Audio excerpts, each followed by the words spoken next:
Hello, everyone. Welcome to our podcast. My name is Anna. Today, we talk about education.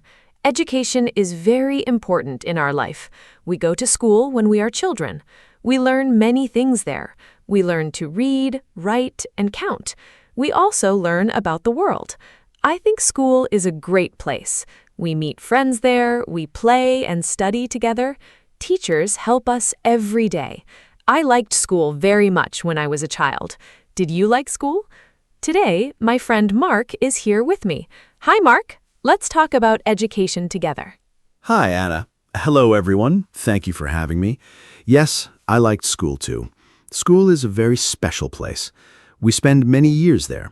I started school when I was 6 years old. I remember my first day. I was a little nervous, but my teacher was very kind. She helped me feel good. I made many friends on my first day. We played games and learned new things. School gave me many good memories. I think education is the most important thing in life. Without education, it is hard to get a good job. I am happy to talk about this today. Yes, Mark, I agree with you. Education helps us in so many ways. First, we learn to read. Reading is very important. We read books, signs, and messages every day. Second, we learn math. Math helps us count money and understand numbers. Third, we learn about history and science. These are very interesting subjects. I loved reading class the most in school. My teacher always told us fun stories. I think every child needs a good teacher. A good teacher makes learning fun. Children learn better when they are happy. What was your favorite subject in school, Mark? My favorite subject was science. I loved learning about animals and plants. Our teacher always brought interesting things to class. One day, she brought a small fish. We all looked at it and asked many questions. I also liked sports class. We played football and basketball. Sports are good for our body. They also teach us how to work as a team. I think physical education is very important for children. A healthy body helps us learn better. Anna, do you think children should have more sports at school? I believe movement helps the brain work better. It is very important. I completely agree, Mark. Children need to move. They cannot sit all day. When children play and move, they feel better and learn more easily. I think schools should have sports every day, not only once or twice a week. But I also think art is very important. In art class, children draw and paint. They use their imagination. Art helps children express their feelings. Some children are very quiet, but they can show their feelings through art. Music is also wonderful. When I was a child, I loved singing at school. I think all subjects are important. Every child is different and likes different things. That is so true, Anna. Every child is different. Some children love reading. Some love drawing. Some love numbers. Good schools understand this. They give children many different activities. This helps every child find what they love. I remember one boy in my class. He was not good at math, but he was amazing at drawing. His teacher always praised his art. This made him feel confident. He grew up and became a great artist. I think teachers must see the talents in every child. When a teacher believes in you, you can do great things. Every child has something special inside. Yes, teachers are so important. They are like second parents to us. They spend many hours with children every day. Teaching is not an easy job. Teachers must be patient and kind. They must explain things clearly. Sometimes a child does not understand a lesson. A good teacher explains it again in a different way. My math teacher was amazing. When I did not understand something, she drew pictures to help me. Pictures made the lesson much easier. I was very grateful for her help. I think we should say thank you to our teachers more often. Teachers work very hard for us every day. Absolutely, Anna. Teachers deserve much more respect and appreciation. In some countries, teachers earn very little money. This is not fair. Teaching is one of the most important jobs in the world. Without good teachers, there are no doctors, engineers, or scientists. Everyone needs a teacher first. I had a history teacher who loved his subject very much. His excitement made us excited too. He told stories about old kings and great events. I never fell asleep in his class. A passionate teacher changes everything. When a teacher loves what they teach, the students feel it. That energy is very powerful and unforgettable. I had a teacher like that too. She taught us English. She brought songs, games, and movies to class. Learning English felt like playing, not studying. I think the way we teach is very important. Old teaching methods were very strict. The teacher spoke and students listened quietly. They could not ask questions. Now, modern teaching is different. Students ask questions, they work in groups, they do projects together. I think this is much better. Children learn more when they are active. They remember things longer when they do them, not just hear them. Good teaching is like a door. It opens the world for children. That is a beautiful way to say it, Anna. Education really opens doors. Let me talk about technology now. Today, many children use computers and tablets at school. They watch videos and play educational games. Technology makes learning very interesting and fast. My little nephew loves learning with his tablet. He watches science videos and then asks his parents many questions. Technology helps children learn at their own speed. Some children are slow learners. That is okay. With technology, they can watch a lesson again and again. This is a great advantage. I think technology is a wonderful tool for education when teachers use it in the right way. Yes, technology is wonderful, but I also think we must be careful. Children should not spend too many hours looking at screens. It is not good for their eyes or their health. Balance is very important. Children need technology, but they also need books, pencils, and paper. Writing by hand is still very important. It helps the brain remember information better. I still write notes by hand when I study something new. It helps me a lot. Also, not all families have tablets or computers at home. Some children are poor. Schools must help these children too. Every child deserves a good education, rich or poor.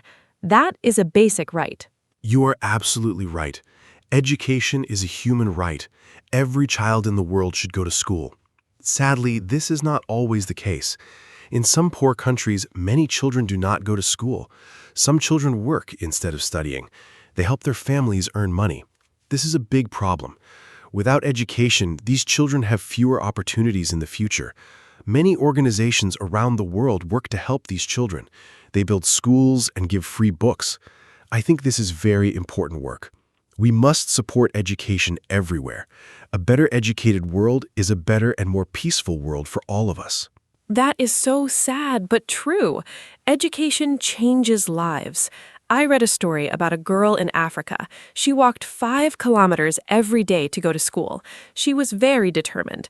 She studied hard and won a scholarship to a university. Now she's a doctor. Her whole village is very proud of her.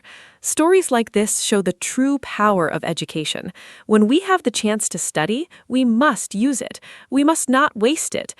I always tell young people to study hard and never give up. Learning is sometimes difficult, but it is always worth it. The effort we put into education always brings good results in the end.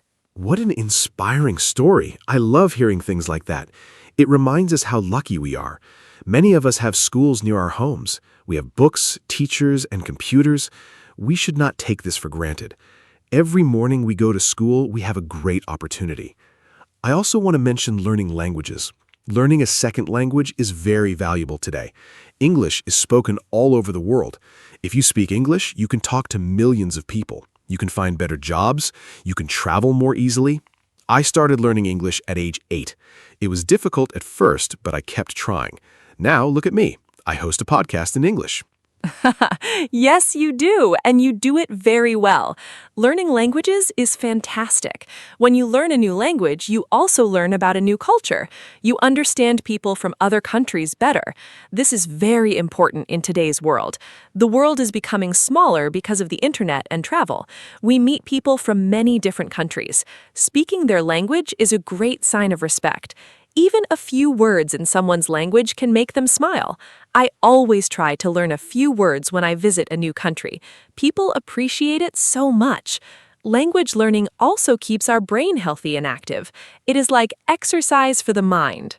Exercise for the mind. I like that idea very much, Anna. Our brain needs exercise just like our body. Reading books is also great exercise for the brain. I read every day, even if only for 15 minutes. Reading helps us learn new words. It also helps us understand different ideas and opinions. When I was a teenager, I did not like reading very much. I preferred watching TV. Then my father gave me an exciting adventure book. I could not stop reading it. After that book, I fell in love with reading. I think finding the right book for each person is very important. The right book can change your life and make you love reading forever. I love that story, Mark. The right book really can change everything. Parents play a big role in education, too. They are the first teachers in a child's life. Children learn from watching their parents. If parents read books at home, children want to read, too. If parents ask curious questions, children become curious, too. Parents should talk to their children a lot. They should read stories to them before bed. This is very important for children's language development. My mother read to me every night when I was small. I think this is why I love books so much today. Parents must be involved in their child's education. School and home must work together. Totally agree. Parents and teachers must be a team. When they communicate well, children do better in school. Some parents never go to school meetings. They're very busy with work. But it is important to make time. Just one visit to school can make a big difference. The teacher can tell the parents how the child is doing. Parents can share information about problems at home. Together, they can find solutions. My parents always came to my school. They knew all my teachers by name. I felt very supported. I worked harder because I knew my parents cared. Children who feel supported at home do better at school. That connection is truly very powerful. Exactly. Support is everything. Let's talk about university now. After school, many students go to university. University is a place for higher education. Students choose a subject they love. They study it in more depth. University can be very exciting. You meet many new people from different places. You become more independent. You cook for yourself, manage your money, and make your own decisions. University teaches life skills, not only academic knowledge. I studied teaching at university. I loved every minute of it. The friendships I made there are still very strong today. University was a life-changing experience for me. Do you have good memories from university, Mark? Oh, yes, university was amazing. I studied computer science. It was challenging, but very interesting. I learned to think logically and solve problems. These skills help me every day in my work. At university, we also had many group projects. Working in a team taught me a lot. I learned to listen to other opinions. I learned to share ideas and compromise. These are important skills in real life, too. I also joined the university football team. Sport connected me with people from different departments. University is not only about books and exams. It's about growing as a person. I left university feeling much more confident and ready for the world. That is wonderful, Mark. But not everyone goes to university, and that is okay, too. There are many other paths after school. Some people go to vocational schools. There, they learn practical skills like cooking, car repair, or hairdressing. These skills are very valuable. The world needs skilled workers. Not everyone needs a university degree to be successful. What matters most is doing something you love and doing it well. I know a woman who did not go to university. She learned to bake cakes. Now she has her own bakery. She employs 10 people. She is very happy and successful. Success has many different shapes and forms. It is not only one path. That is a great example, Anna. There's no single right path for everyone. The important thing is to never stop learning. Learning does not stop after school or university. We learn every day of our lives. We learn from our experiences. We learn from our mistakes, too. Mistakes are actually very good teachers. When I make a mistake, I try to understand what went wrong. Then I do better next time. I'm not afraid of making mistakes. They help me grow. Lifelong learning is a wonderful concept. Even elderly people can learn new things.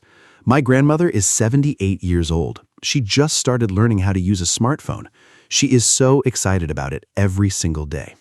That is so inspiring. Your grandmother is a great example. Learning has no age limit. We can learn something new every day if we choose to. Online learning is also very popular today. People learn cooking, photography, or languages online. There are free websites and apps for everything. You can learn from the best teachers in the world from your own home. This is truly amazing. During the pandemic, many schools moved online. It was hard at first. Teachers and students had to adapt quickly, but it also showed us that learning can happen anywhere. All you need is curiosity and a willingness to try. I think curiosity is the most important quality for a learner. Curiosity is the engine of learning. I love that. Curious people always ask why and how. They are never satisfied with a simple answer. They dig deeper and learn more. Children are naturally very curious. Have you noticed how many questions children ask? Why is the sky blue? Why do birds fly? Why do we sleep? These are wonderful questions. Schools should celebrate curiosity, not silence it. Sometimes teachers get tired of too many questions, but questions mean the child is thinking. Thinking is exactly what education should encourage. I believe a school that teaches children to ask good questions is better than a school that teaches only answers. Questions lead to discovery and innovation. I love what you said, Mark. Questions are more valuable than answers. Let's talk about exams now. Many students feel very stressed about exams. I understand that feeling. My heart beat very fast, my hands were cold, but I prepared well, and the exam was not as bad as I expected. I think preparation is the key. If you study a little every day, you do not need to panic the night before the exam. Some students study everything on the last night. This is called cramming. It is not very effective. The brain cannot absorb so much information so quickly. Regular study, small steps, and good rest are the best strategies for success. That is very practical advice, Anna. I used to cram for exams when I was younger. It never worked well.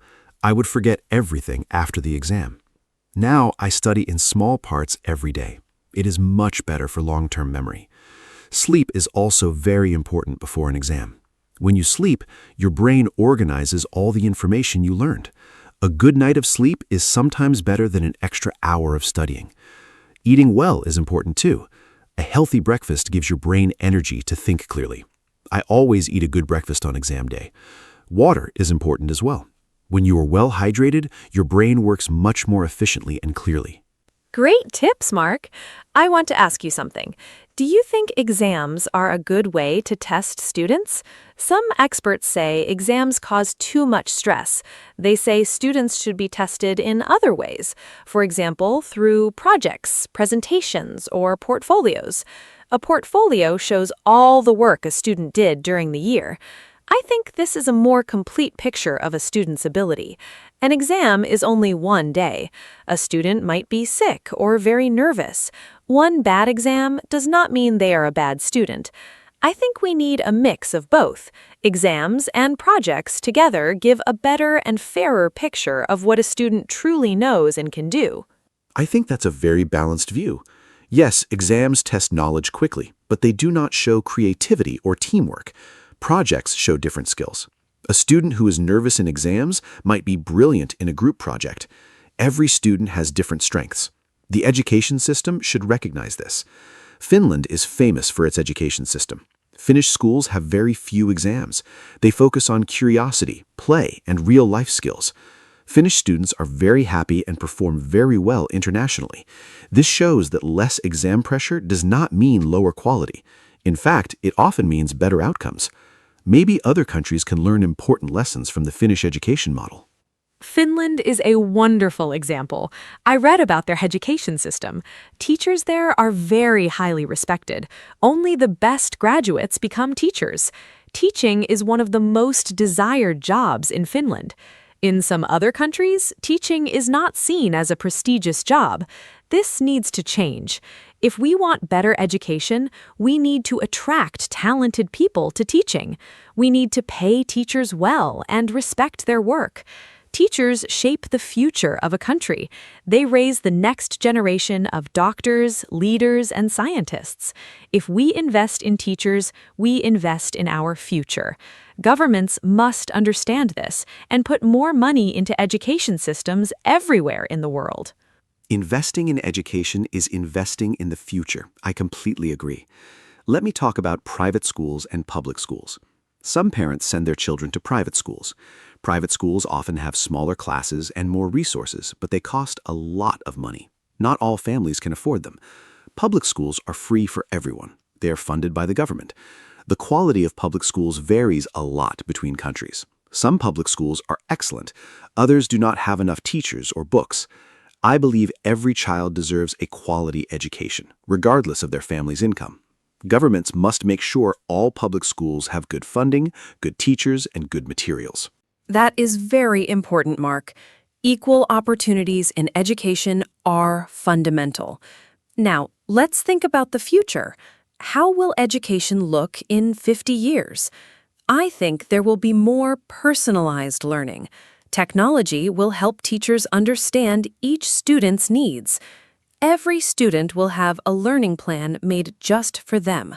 Some students learn fast, some need more time. Future technology can adapt to each learner. Virtual reality might also be used in schools.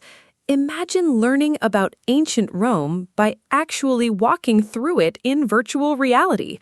That would be amazing and so much more exciting than reading from a textbook. The future of education is full of incredible and exciting possibilities.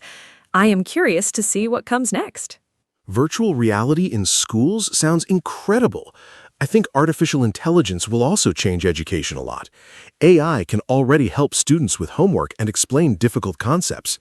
It can give personalized feedback instantly. This is something a single teacher cannot do for 30 students at the same time. AI can fill that gap. But I do not think AI will replace teachers. Teachers give something very special. They give emotional connection, motivation, and human warmth. A child needs a human role model. A machine cannot truly inspire a child the way a passionate teacher can. I think the future classroom will use the best of both, human teachers and smart technology working together for better results. I think that is exactly right. Technology is a tool, not a replacement. The human element in education is irreplaceable. Let's also talk about adult education. Learning is not only for children and young people. Adults can and should continue learning throughout their whole lives. Many adults go back to school after working for years. They learn new skills because their job changed. Technology changes very fast. Workers must learn new things to stay relevant. This can feel difficult for older workers, but it is also exciting. Learning something new at any age feels wonderful. It gives us confidence and energy. Adult education programs are very important. Governments and companies should support their employees in continuing to learn and grow. Adult learning is so important in today's fast-changing world. I took an online course last year to improve my presentation skills. It helped me so much. I feel more comfortable speaking in front of people now. Before, I was very shy when I had to speak publicly. The course gave me tools and techniques. I practiced every day. Slowly, my confidence grew. This experience reminded me that we can always improve. No matter how old we are, we can always learn and get better. I encourage everyone listening today to try something new. Take a class, watch a tutorial, or read a book about something you do not know. Learning enriches life and makes every day more interesting and meaningful. What a great personal story, Mark. I also want to try new things. I want to learn photography next year. I think capturing beautiful moments with a camera is a real skill. I have always admired beautiful photos. Now I want to learn how to take them myself. Learning something creative is very satisfying. It gives us a way to express ourselves. Hobbies are a great form of education too. When we follow our hobbies, we learn without feeling like we are studying. Time passes quickly when we do something we love. I believe hobbies make us happier and more interesting people. They also connect us with others who share the same passion. Hobbies build wonderful communities and friendships. Photography is a beautiful hobby. I'm sure you will be great at it. You should share your photos with us on our social media. Our listeners would love to see them. Speaking of community, education also builds community. When people learn together, they form bonds, they share experiences, they help each other. A classroom is a little community. Students learn not only from the teacher, but also from each other. Group work teaches us cooperation. Discussions teach us to listen and express our opinions politely. These social skills are just as important as academic knowledge. The world needs people who can communicate well, work in teams, and understand different perspectives. Education teaches all of these important life skills beautifully. I think that is exactly right. Technology is a tool, not a replacement. The human element in education is irreplaceable. Let's also talk about adult education. Learning is not only for children and young people. Adults can and should continue learning throughout their whole lives. Many adults go back to school after working for years. They learn new skills because their job changed. Technology changes very fast. Workers must learn new things to stay relevant. This can feel difficult for older workers, but it is also exciting. Learning something new at any age feels wonderful. It gives us confidence and energy. Adult education programs are very important. Governments and companies should support their employees in continuing to learn and grow. Adult learning is so important in today's fast-changing world. I took an online course last year to improve my presentation skills. It helped me so much. I feel more comfortable speaking in front of people now. Before, I was very shy when I had to speak publicly. The course gave me tools and techniques. I practiced every day. Slowly, my confidence grew. This experience reminded me that we can always improve. No matter how old we are, we can always learn and get better. I encourage everyone listening today to try something new. Take a class, watch a tutorial, or read a book about something you do not know. Learning enriches life and makes every day more interesting and meaningful. What a great personal story, Mark. I also want to try new things. I want to learn photography next year. I think capturing beautiful moments with a camera is a real skill. I have always admired beautiful photos. Now I want to learn how to take them myself. Learning something creative is very satisfying. It gives us a way to express ourselves. Hobbies are a great form of education too. When we follow our hobbies, we learn without feeling like we are studying. Time passes quickly when we do something we love. I believe hobbies make us happier and more interesting people. They also connect us with others who share the same passion. Hobbies build wonderful communities and friendships. Photography is a beautiful hobby. I'm sure you will be great at it. You should share your photos with us on our social media. Our listeners would love to see them. Speaking of community, education also builds community. When people learn together, they form bonds. They share experiences. They help each other. A classroom is a little community. Students learn not only from the teacher, but also from each other. Group work teaches us cooperation. Discussions teach us to listen and express our opinions politely. These social skills are just as important as academic knowledge. The world needs people who can communicate well, work in teams, and understand different perspectives. Education teaches all of these important life skills beautifully. I think that is exactly right. Technology is a tool, not a replacement. The human element in education is irreplaceable. Let's also talk about adult education. Learning is not only for children and young people. Adults can and should continue learning throughout their whole lives. Many adults go back to school after working for years. They learn new skills because their job changed. Technology changes very fast. Workers must learn new things to stay relevant. This can feel difficult for older workers, but it is also exciting. Learning something new at any age feels wonderful. It gives us confidence and energy. Adult education programs are very important. Governments and companies should support their employees in continuing to learn and grow. Adult learning is so important in today's fast-changing world. I took an online course last year to improve my presentation skills. It helped me so much. I feel more comfortable speaking in front of people now. Before, I was very shy when I had to speak publicly. The course gave me tools and techniques. I practiced every day. Slowly, my confidence grew. This experience reminded me that we can always improve. No matter how old we are, we can always learn and get better. I encourage everyone listening today to try something new. Take a class, watch a tutorial, or read a book about something you do not know. Learning enriches life and makes every day more interesting and meaningful. What a great personal story, Mark. I also want to try new things. I want to learn photography next year. I think capturing beautiful moments with a camera is a real skill. I have always admired beautiful photos. Now I want to learn how to take them myself. Learning something creative is very satisfying. It gives us a way to express ourselves. Hobbies are a great form of education too.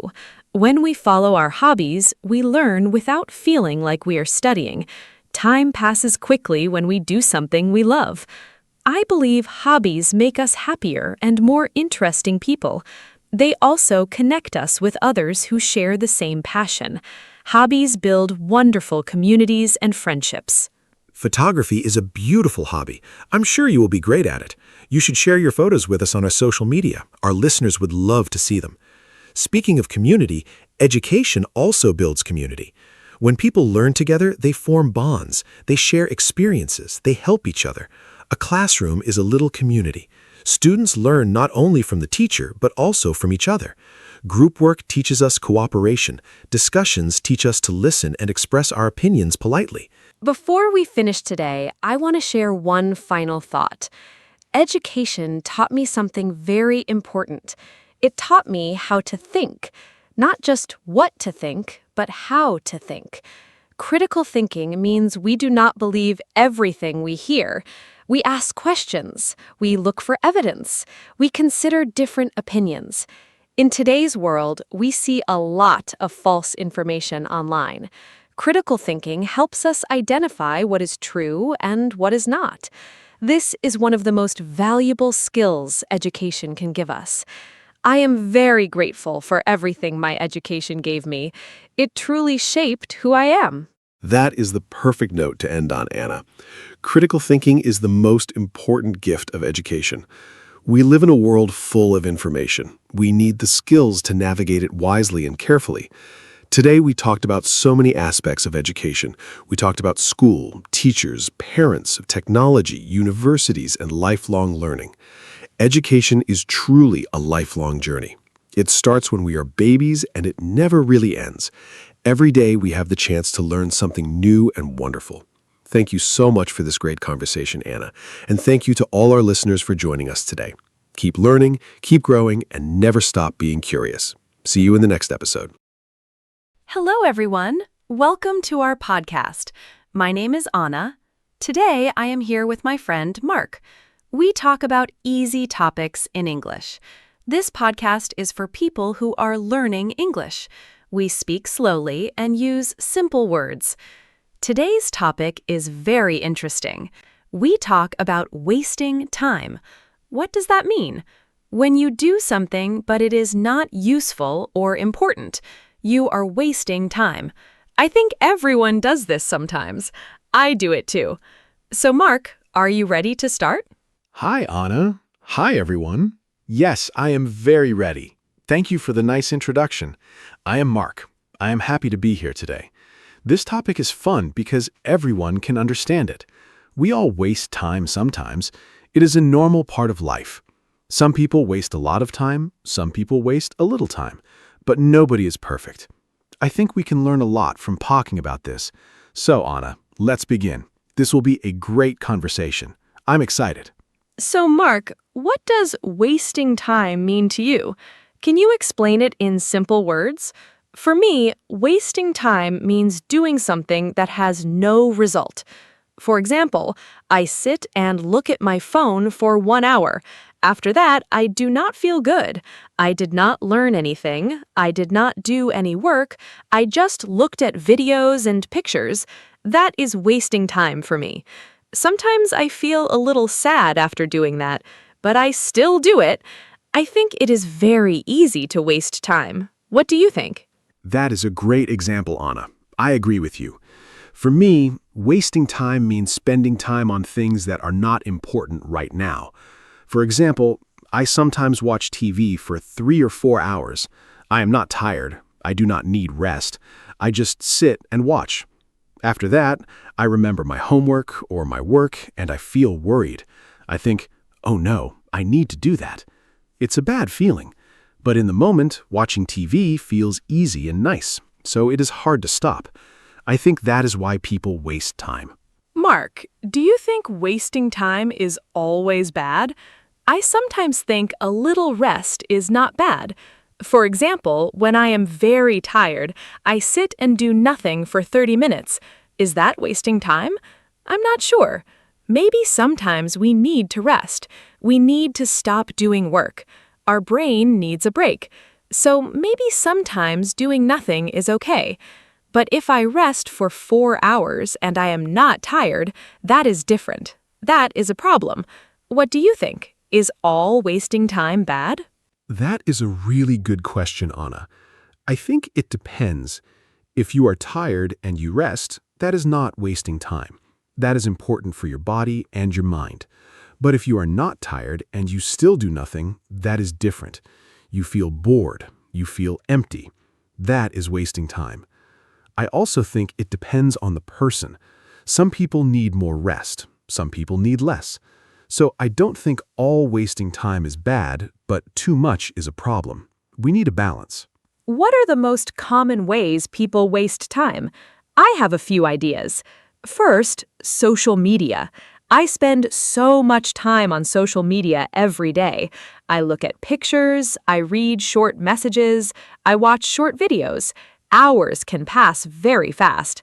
Second, I sometimes talk too much with friends about nothing important. We talk and nothing happens. Third, I sometimes change my plans many times. I think, I will do this later, and later never comes. Do you have more examples? Yes, I have more examples. First, I sometimes spend a lot of time looking for something. I look for my keys, my phone, my book. I waste 20 minutes every day just looking for things. That is very frustrating. Second, I sometimes start a task but stop many times.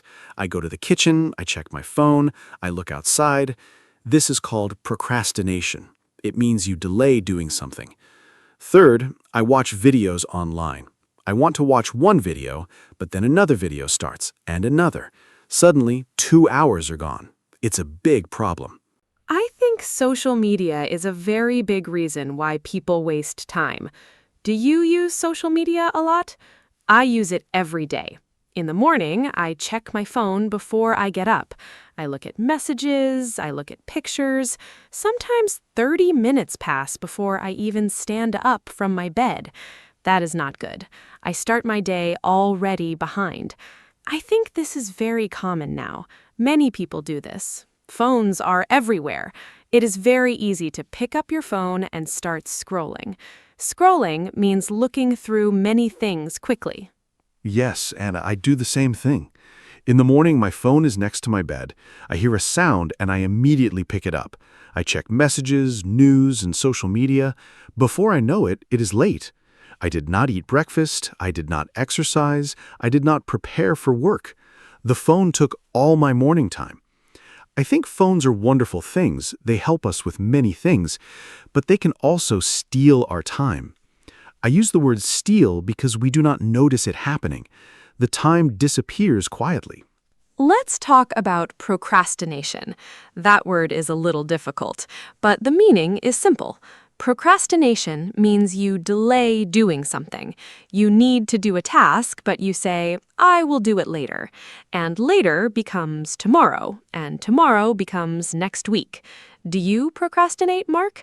I procrastinate a lot. I have a list of things to do, but I look at my list and I feel tired just reading it. So I close it and do something easy instead. I think many people know this feeling. Yes, I know that feeling very well, Anna. I procrastinate most with difficult tasks. If something is easy, I do it fast. But if something is hard, I delay it. I think I need to prepare first, but preparing takes forever. I clean my desk, I make coffee, I organize my papers. After all that, I am tired and it is time to sleep. The hard task is still not done. Procrastination is tricky because you feel busy. You do small things, but the important thing never gets done. Why do people procrastinate? I think one reason is fear. We are afraid to start something because it might be hard, or we are afraid to fail. If I do not start, I cannot fail. That sounds silly, but I think it is true. Another reason is we do not know where to begin.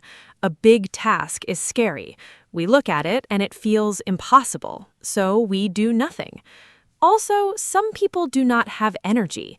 They are tired and cannot think clearly, so they delay things until they feel better. But that feeling does not always come.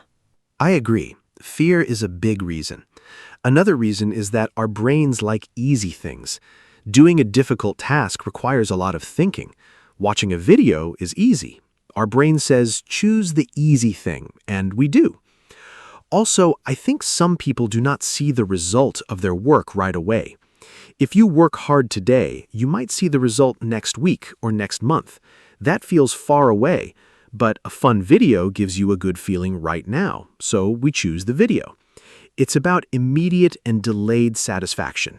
Let's talk about a funny kind of wasting time. It is called busy but not productive. This means you look very busy. You move fast, you write things, you make calls, but at the end of the day, nothing important is done. I do this sometimes too. I am busy all day, but then I ask myself, what did I do today? And the answer is not clear. I did many small things. I answered emails, I organized files, but the big important task? I did not touch it. Does this happen to you? Oh yes, this happens to me often. I call it feeling busy. I have a full day, I am always doing something, but in the evening I look at my important tasks. They are all still there, waiting. I spent all my time on small things. Like, I spent 30 minutes choosing what music to listen to while working. I never even started working. Or I spent 1 hour organizing my email folders, but I did not reply to the important emails. It's a trap. You feel productive, but you are actually avoiding real work. I want to talk about watching TV and movies. This is another big way people waste time. I love movies. I really do. Sometimes I watch one movie and then another movie starts and I think, just a few more minutes. But a few minutes becomes 2 more hours. Suddenly it is midnight, I have work tomorrow, I feel tired, but I watched so much. I think this is a very common experience.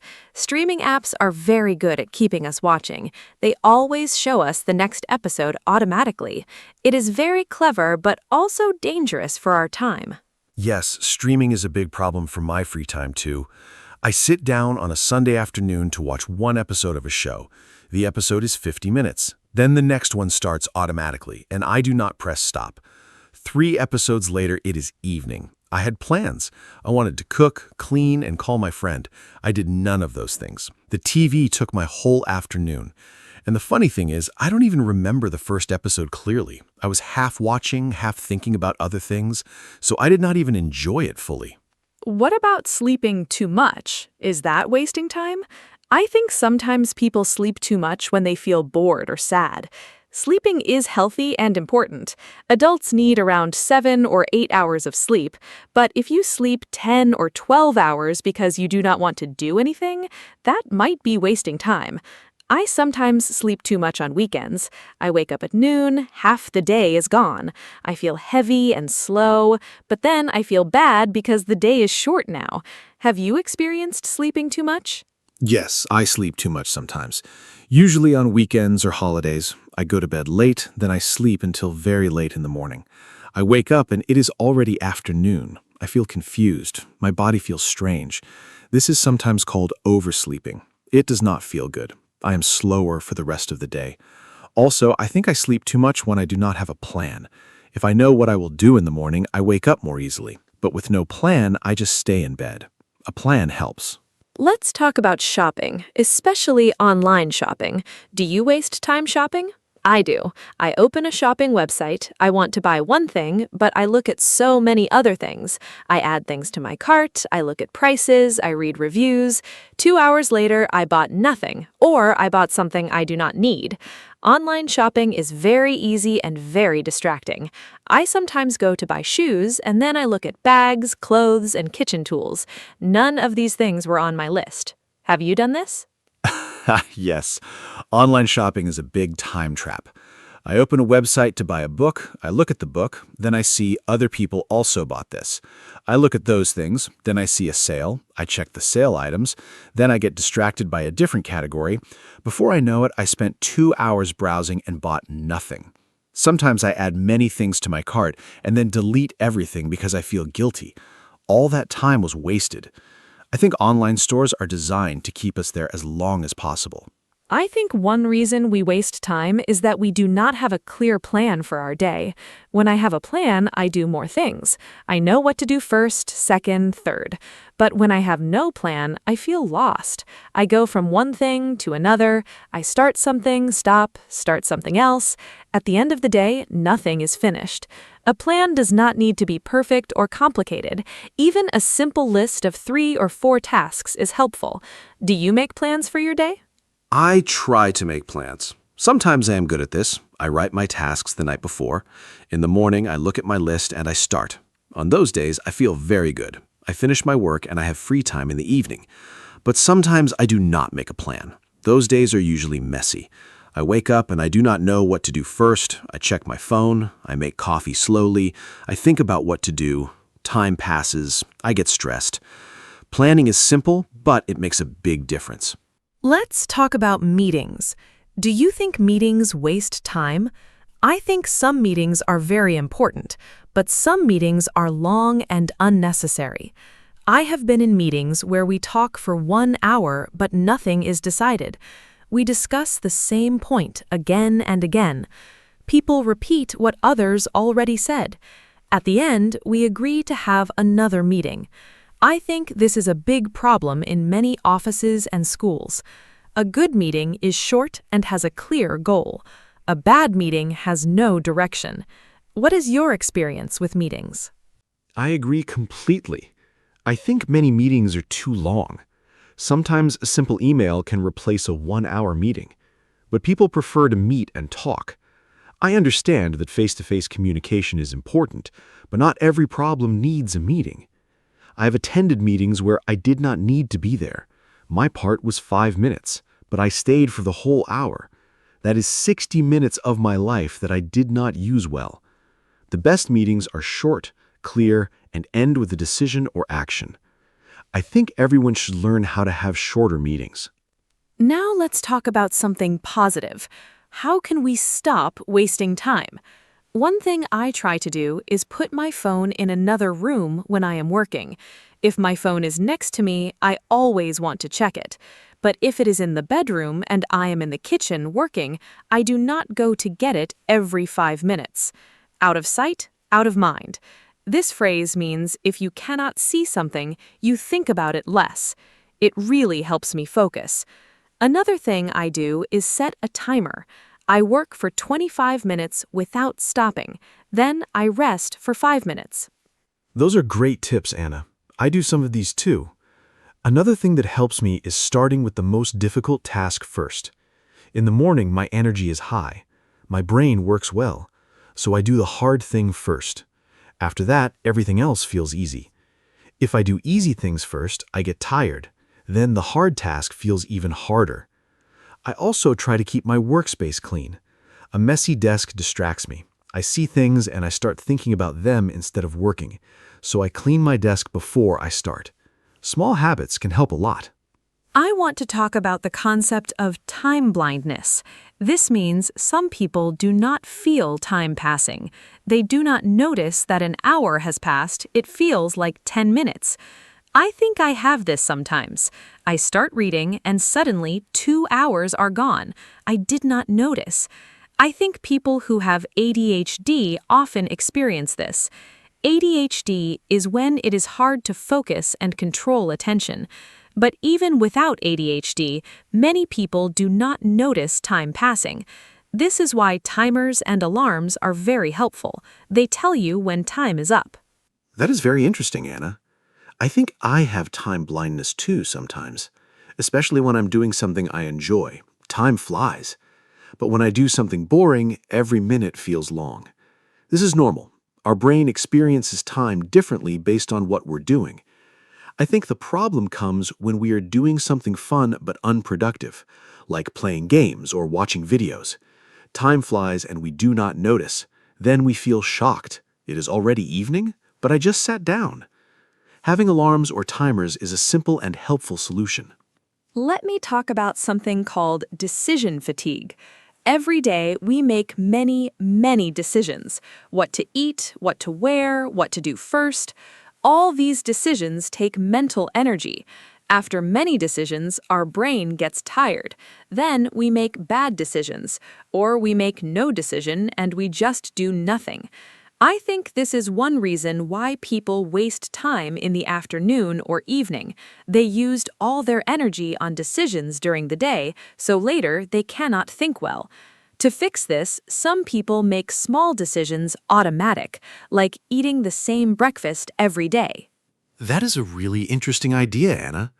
I think decision fatigue is real. I notice it on busy days. In the morning, I'm sharp and focused, but after lunch, I feel slow. Small things feel hard. I cannot decide what to do next, so I just sit and look at my phone. I think making some decisions in advance is smart, like planning meals for the week or choosing clothes the night before.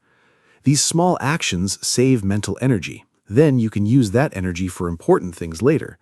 Our brain has a limit, and we should use it wisely. Do you think boredom causes people to waste time? I think yes. When I am bored, I pick up my phone immediately. I scroll through social media without a real reason. I am not looking for anything specific.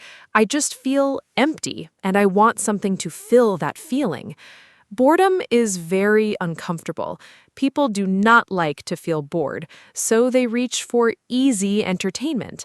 But I also read that boredom can be good sometimes. When we are bored, we can be creative. Our brain looks for something interesting. This can lead to new ideas. I agree. Boredom and wasting time are connected. When I am bored, I often do unproductive things. I eat snacks I do not need. I watch videos I do not really want to watch. I just want to feel something. But I have also experienced what you described. Sometimes when I am bored and I do not pick up my phone, I start thinking creatively. I get ideas. I remember things I want to do. I make plans. So boredom is not always bad, but most people do not let themselves feel bored. They immediately fill the silence with phones and screens. Let's talk about the difference between rest and wasting time. I think this is important. Rest is necessary. Rest is when you stop working and let your body and mind recover. Examples of rest: sleeping, taking a walk, talking with a friend, listening to music. Wasting time is different. Wasting time gives you no energy. After wasting time, you still feel tired, or you feel guilty. After real rest, you feel better. You have more energy. You are ready to work again. So the question to ask yourself is, do I feel better after this? If yes, it was rest. If no, it was wasting time. That is a very clear explanation, Anna. I like that test. Do I feel better after this? I will use that.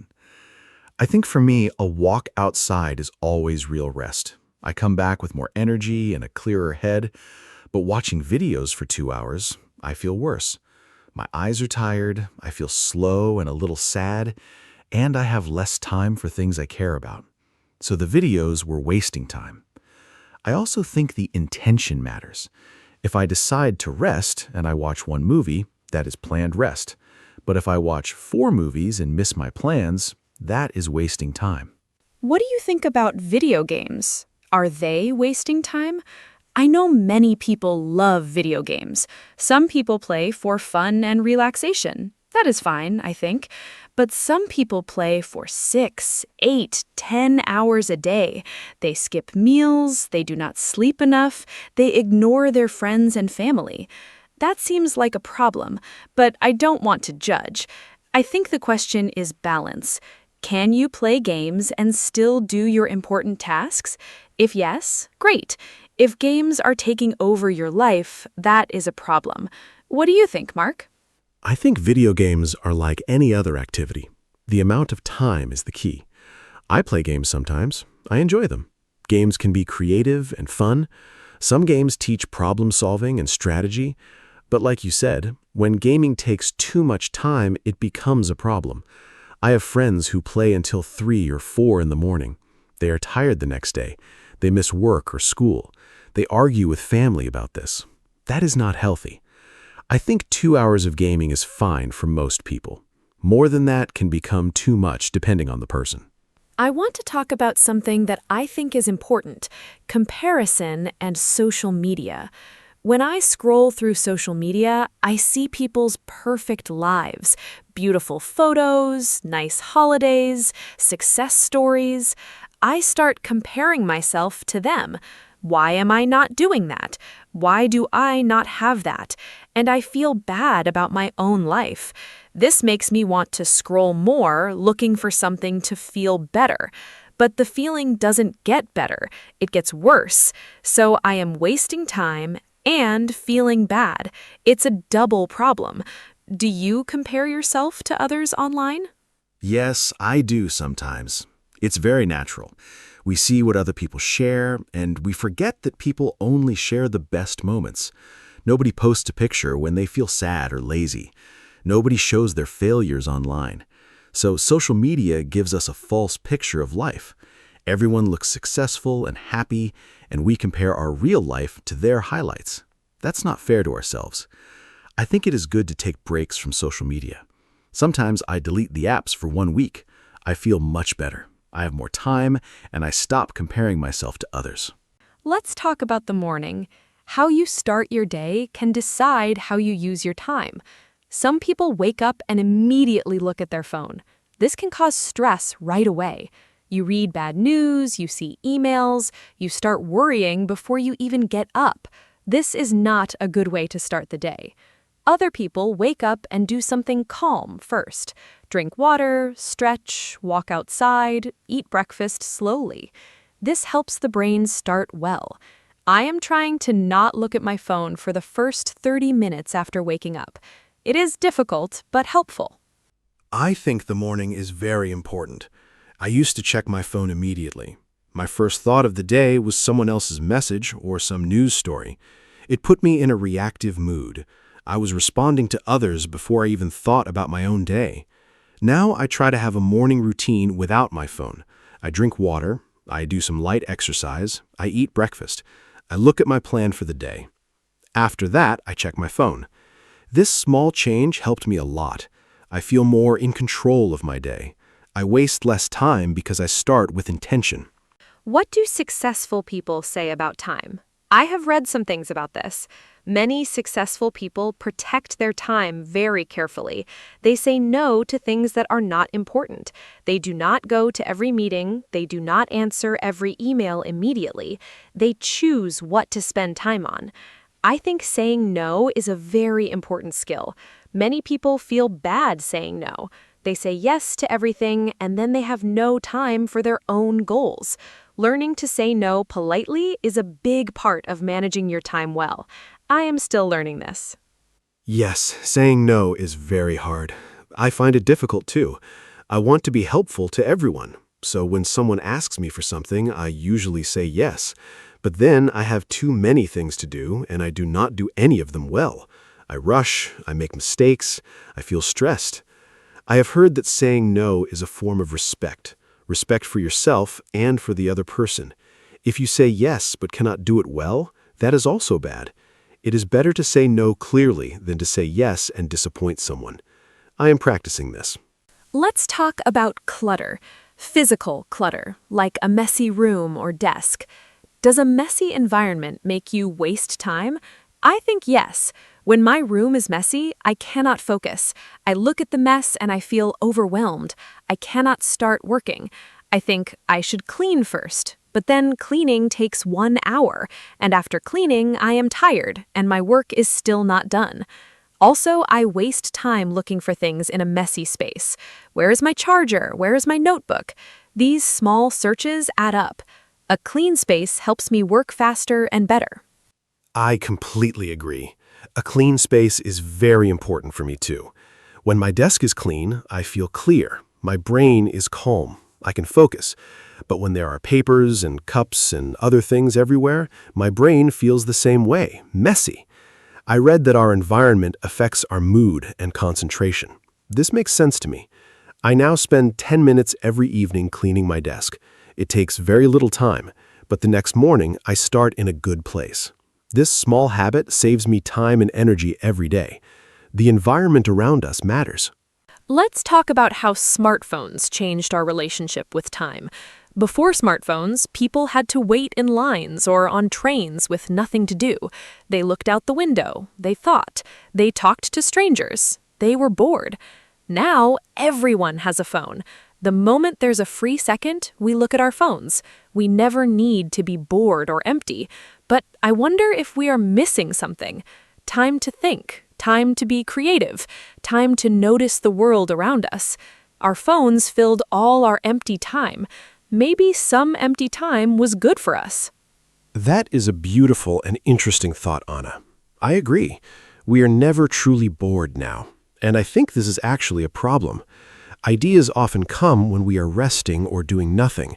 Scientists, writers, and artists often talk about this. Their best ideas came in the shower, on a walk, or before sleeping. These moments of doing nothing are actually important for the brain. But now we fill every quiet moment with a phone, so we have fewer moments of real thinking. I think we should protect some empty time every day. Just sit and think. Do nothing digital. I want to share a concept called time affluence. This means feeling like you have enough time. People who feel rich in time are happier. They are less stressed. They enjoy their activities more. But many people feel time poor. They always feel busy and rushed. Interesting research shows that helping other people can make you feel like you have more time. It sounds strange, but when you give your time to others, you feel more in control of your time. I think this is because helping others makes us feel effective, and effectiveness makes us feel less rushed. That is fascinating. I have not heard that before. I usually think helping others takes time away from me, but you say it actually makes us feel richer in time? I want to try that. Maybe volunteering or helping a friend with a problem. I think it also connects to purpose. When we feel our time has meaning, it feels well spent. If I help someone and it makes a difference, I do not feel like I wasted those hours. Compare that to watching videos for hours. I have nothing to show for that time. Purpose and meaning make time feel valuable. Let me talk about a practical technique.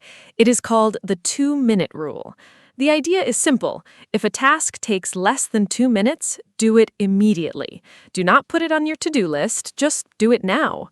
For example, reply to a short message. Put a cup in the dishwasher. Write 1 sentence in your notebook. These tiny tasks seem small, but if you delay them, they pile up. Then your to-do list is full of tiny tasks and it feels heavy. The 2-minute rule keeps small things from becoming big problems. I use this and it really helps. I love this rule. It is so simple but effective. I have started doing this too. If I see something that needs a quick action, I do it right away. Before, I used to think, I will do that later. But later never came. The small tasks grew into a big pile. Then I felt overwhelmed. Now, if I can do something in 2 minutes, I just do it. My life is neater, my to-do list has fewer things, and I feel more in control. I think simple strategies like this are the best. They don't require big changes, just small adjustments every day. Let's talk about what we truly value.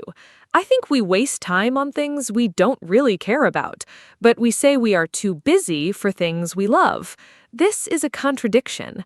I say I have no time to read, but I spend 2 hours on social media. That's not about time, that's about priorities.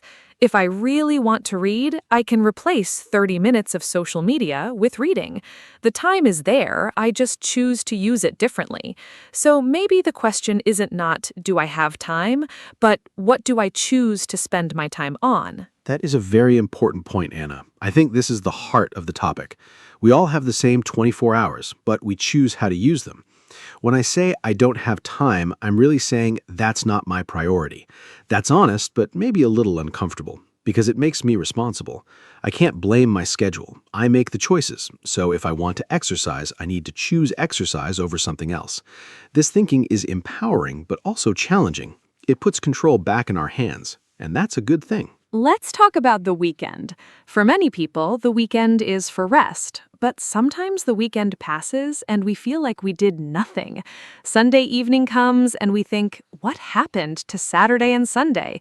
We slept late, we watched TV, we ate slowly, we talked a little, but we didn't do the things we planned. We wanted to clean the house, call a friend, go outside, or start a hobby. And then Monday is here again. This disappeared weekend feeling is very common. Do you know this feeling? Yes, I know this feeling very well. I call it Sunday sadness. You feel that the weekend ended before it really began. I think the problem is we have no plan. We think, I will rest and then do things. But rest is comfortable and the things never happen. I now try to plan 1 or 2 small goals for the weekend. Not too many, just 1 or 2. Maybe cook a new recipe or go for a long walk.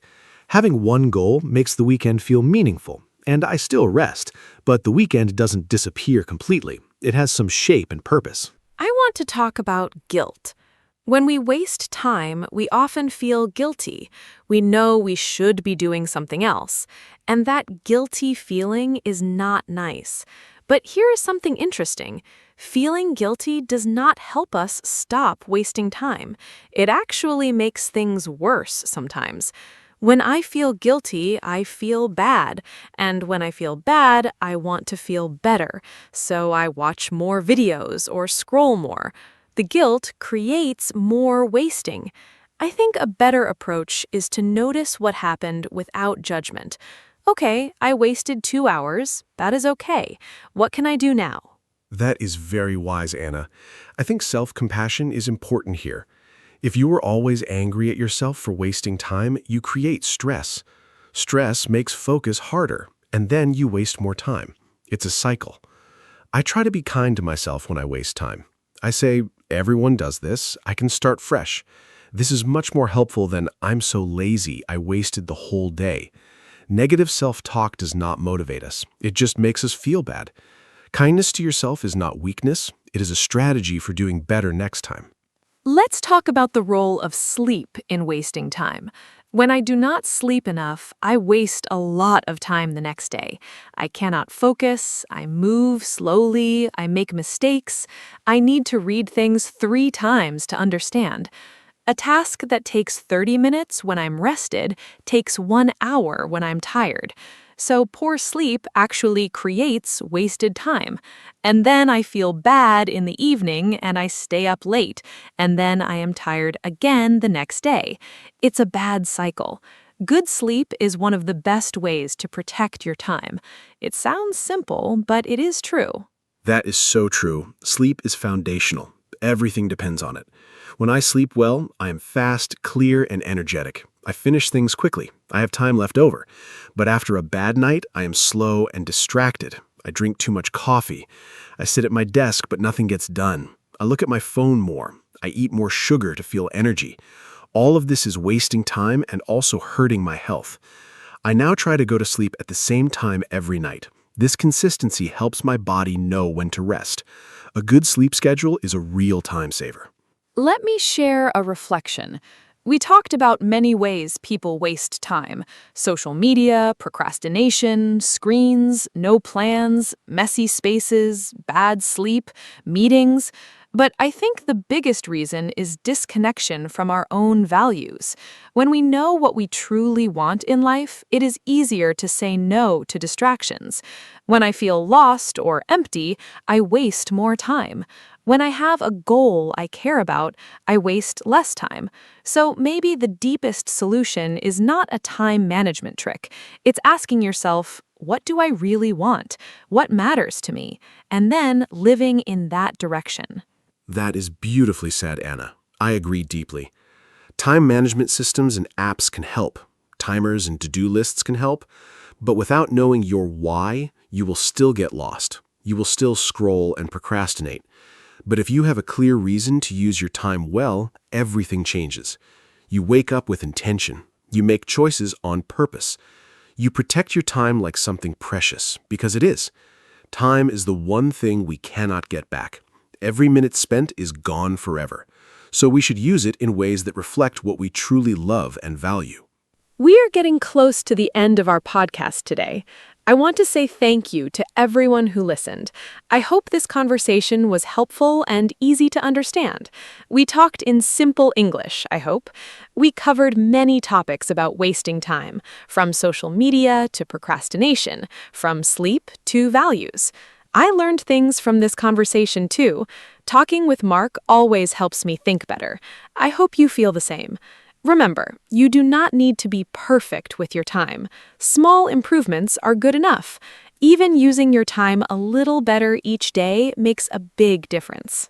Thank you, Anna, and thank you to all our listeners. I really enjoyed today's conversation. It made me think about my own habits.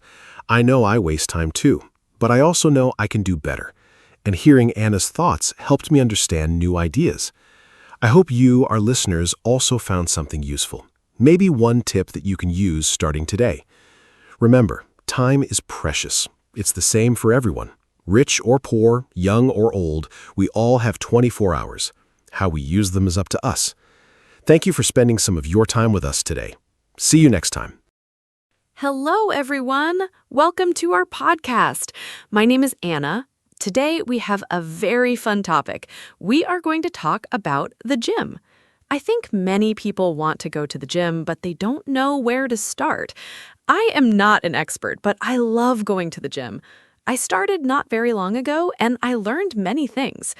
Today, my friend Mark is here with me. He also goes to the gym. We will talk about our experiences. I hope this is helpful for you. So, let's start. Mark, are you ready? Yes, Anna, I am very happy to be here. Hello, everyone. My name is Mark. I am so excited about today's topic. The gym can feel scary at first. I know because I was scared too when I first went. But now I really love it. Going to the gym is good for your body and your mind. In this podcast, Anna and I will talk about simple things like what to bring, what to do, and how to feel comfortable. We want to help beginners like you. So please listen and enjoy. Let's have a great conversation today. Mark, let me ask you a simple question first. When did you start going to the gym? I started about 1 year ago. Before that, I never went. I was a little afraid. I thought the gym was only for strong people. But one day, my friend invited me, and I went. It was a good experience. I felt tired after, but also happy. Now I go 3 times a week. I think starting is the hardest part. Once you start, it gets easier. Did you feel the same way when you first started? Yes, Anna, I totally understand that feeling. I started going to the gym about 2 years ago. My first day was very difficult.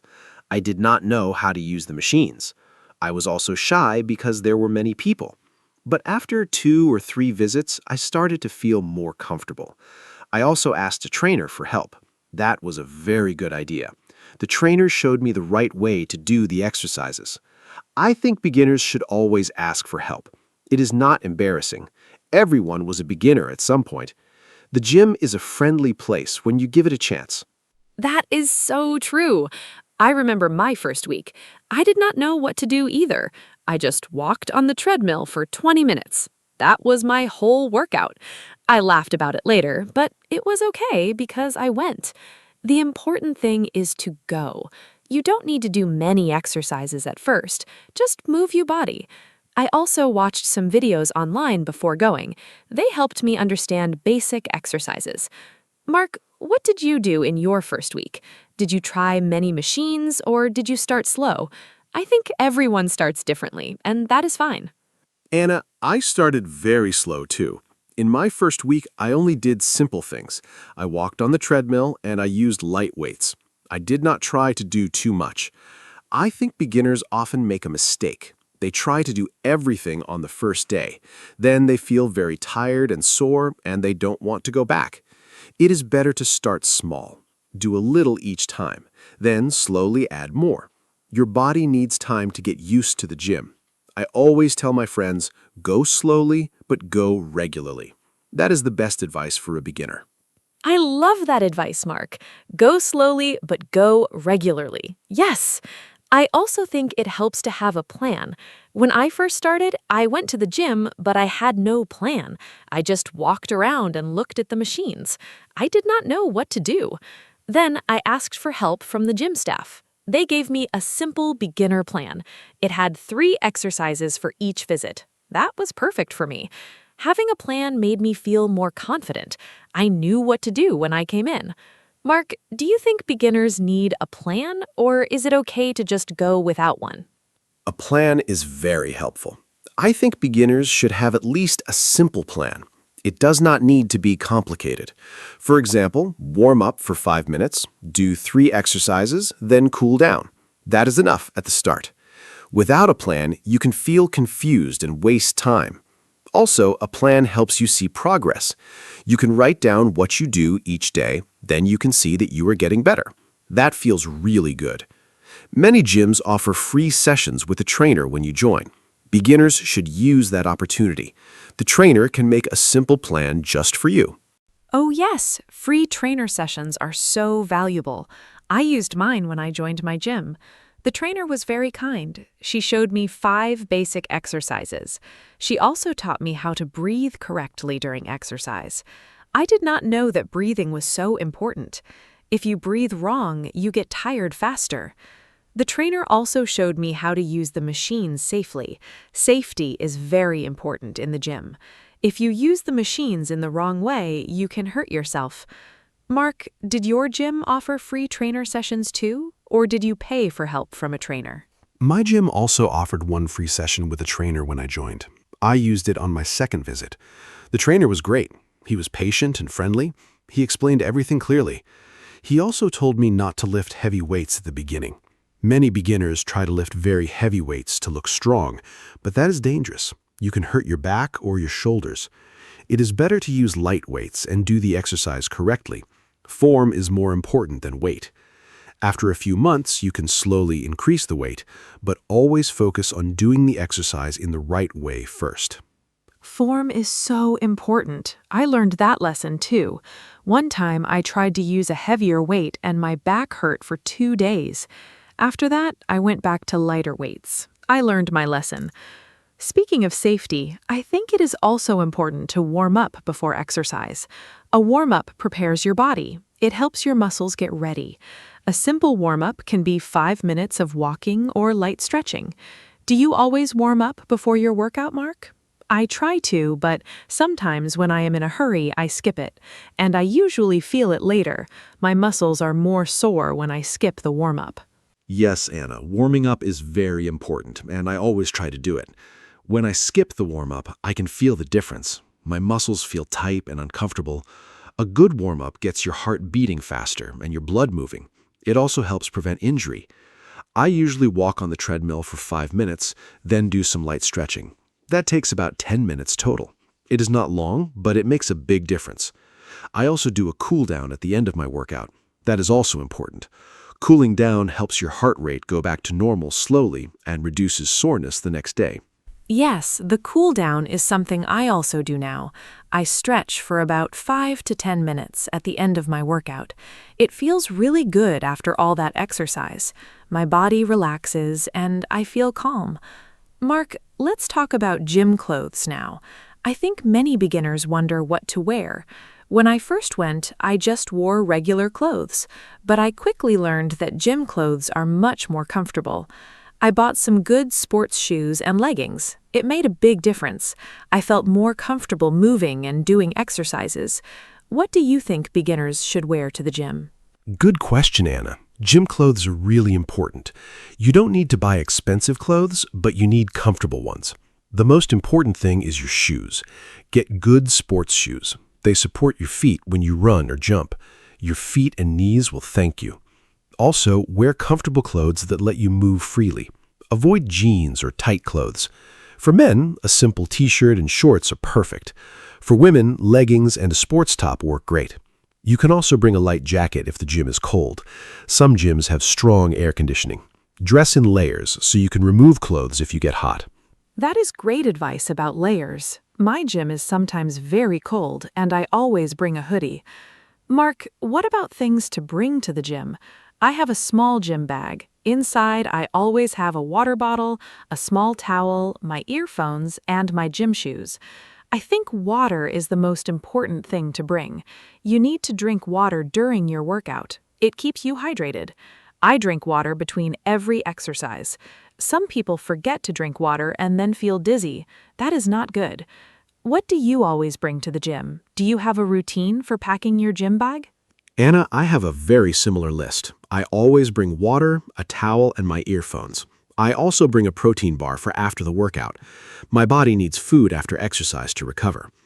I also bring a small notebook. I write down my exercises, the weights I use, and how many repetitions I do. This helps me track my progress. I can see week by week if I'm getting stronger. It's very motivating. I also bring a lock for my locker. Most gyms have lockers where you can keep your things safe while you exercise. A small lock is a very useful thing to have. Oh, I love the idea of writing down your exercises in a notebook. That is so smart. I use my phone to track my workouts, but a notebook works too. Tracking your progress is really motivating. When I see that I can do more than before, I feel so proud of myself. Mark, let's talk about gym schedules. How often should a beginner go to the gym? I go 3 times a week. I think that is a good number for beginners. But some people try to go every day at the beginning. Is that a good idea? What do you think is the right number of gym days per week for a new person? 3 times a week is perfect for beginners. I agree with you, Anna. Going every day is too much at the start. Your muscles need time to rest and grow. When you exercise, your muscles get small tears. Then, during rest, they repair and become stronger. If you don't rest, your muscles cannot recover properly. You also risk getting injured. I recommend beginners go to the gym 2 or 3 times a week. Rest on the other days. On rest days, you can still be active, go for a walk, ride a bike, or just stretch at home. But the gym workout days should have rest days between them. That makes so much sense. Rest is part of the training. I did not know that at first. I thought more gym time meant more results. But actually, rest is just as important as exercise. My body really feels the difference when I rest properly. I also sleep better on the days I exercise. Mark, speaking of sleep, do you sleep better after going to the gym? I find that I fall asleep much faster on gym days. Exercise makes me feel physically tired but mentally relaxed. It is a wonderful feeling. Do you have any other lifestyle tips for beginners who are just starting their gym journey? Yes, sleep is so important.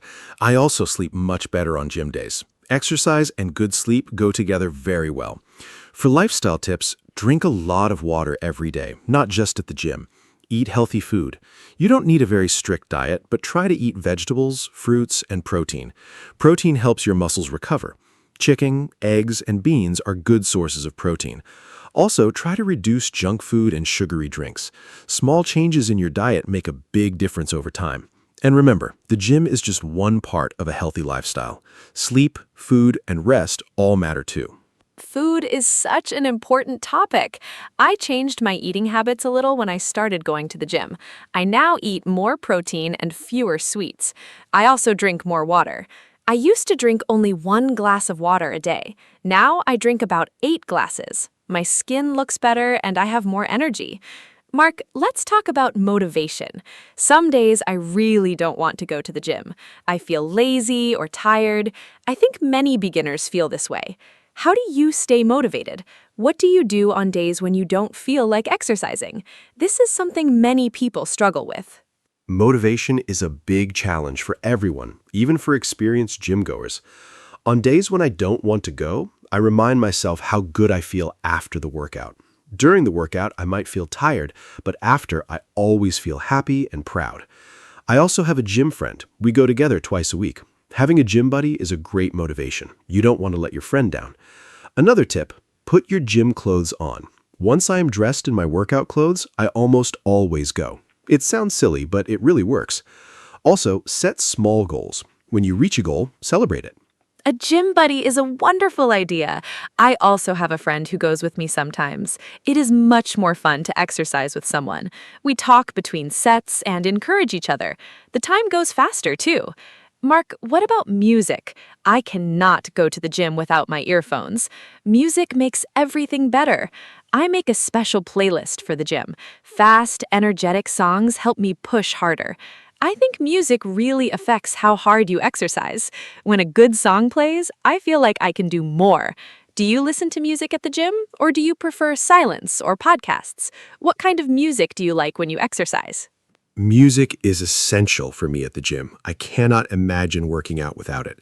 I love listening to upbeat, fast music during exercise. It gives me energy and makes me feel strong. I have a special gym playlist with about 30 songs. I update it every month with new songs so it stays exciting. Some people listen to podcasts or audiobooks at the gym. I tried that once, but I prefer music for high-energy workouts. For slower workouts like stretching or walking, podcasts are nice. The most important thing is to listen to whatever makes you feel good and motivated. Music is a powerful tool for exercise. I totally agree. Music changes everything. Okay, Mark, let's talk about different types of exercise. At the gym, there are so many options. There is cardio, like running on the treadmill, cycling, and the elliptical machine. Then there is weight training, like lifting dumbbells and using weight machines. There's also group classes like yoga, Zumba, and spinning. It can be confusing for a beginner. I started with cardio because it felt familiar. Walking and running, I knew how to do those things. I felt comfortable there. What do you recommend for beginners? Should they start with cardio or weights? What is your opinion? That is a great question. I think beginners should do a mix of both cardio and weights. Cardio is good for your heart and burns calories. Weights are good for building muscle and making your body stronger. You don't need to choose just one. A simple beginner program might be 10 minutes of cardio to warm up, then some basic weight exercises, then 10 minutes of cardio or stretching at the end. This is a good balanced workout. Group classes are also great for beginners. The instructor leads the class, so you just follow along.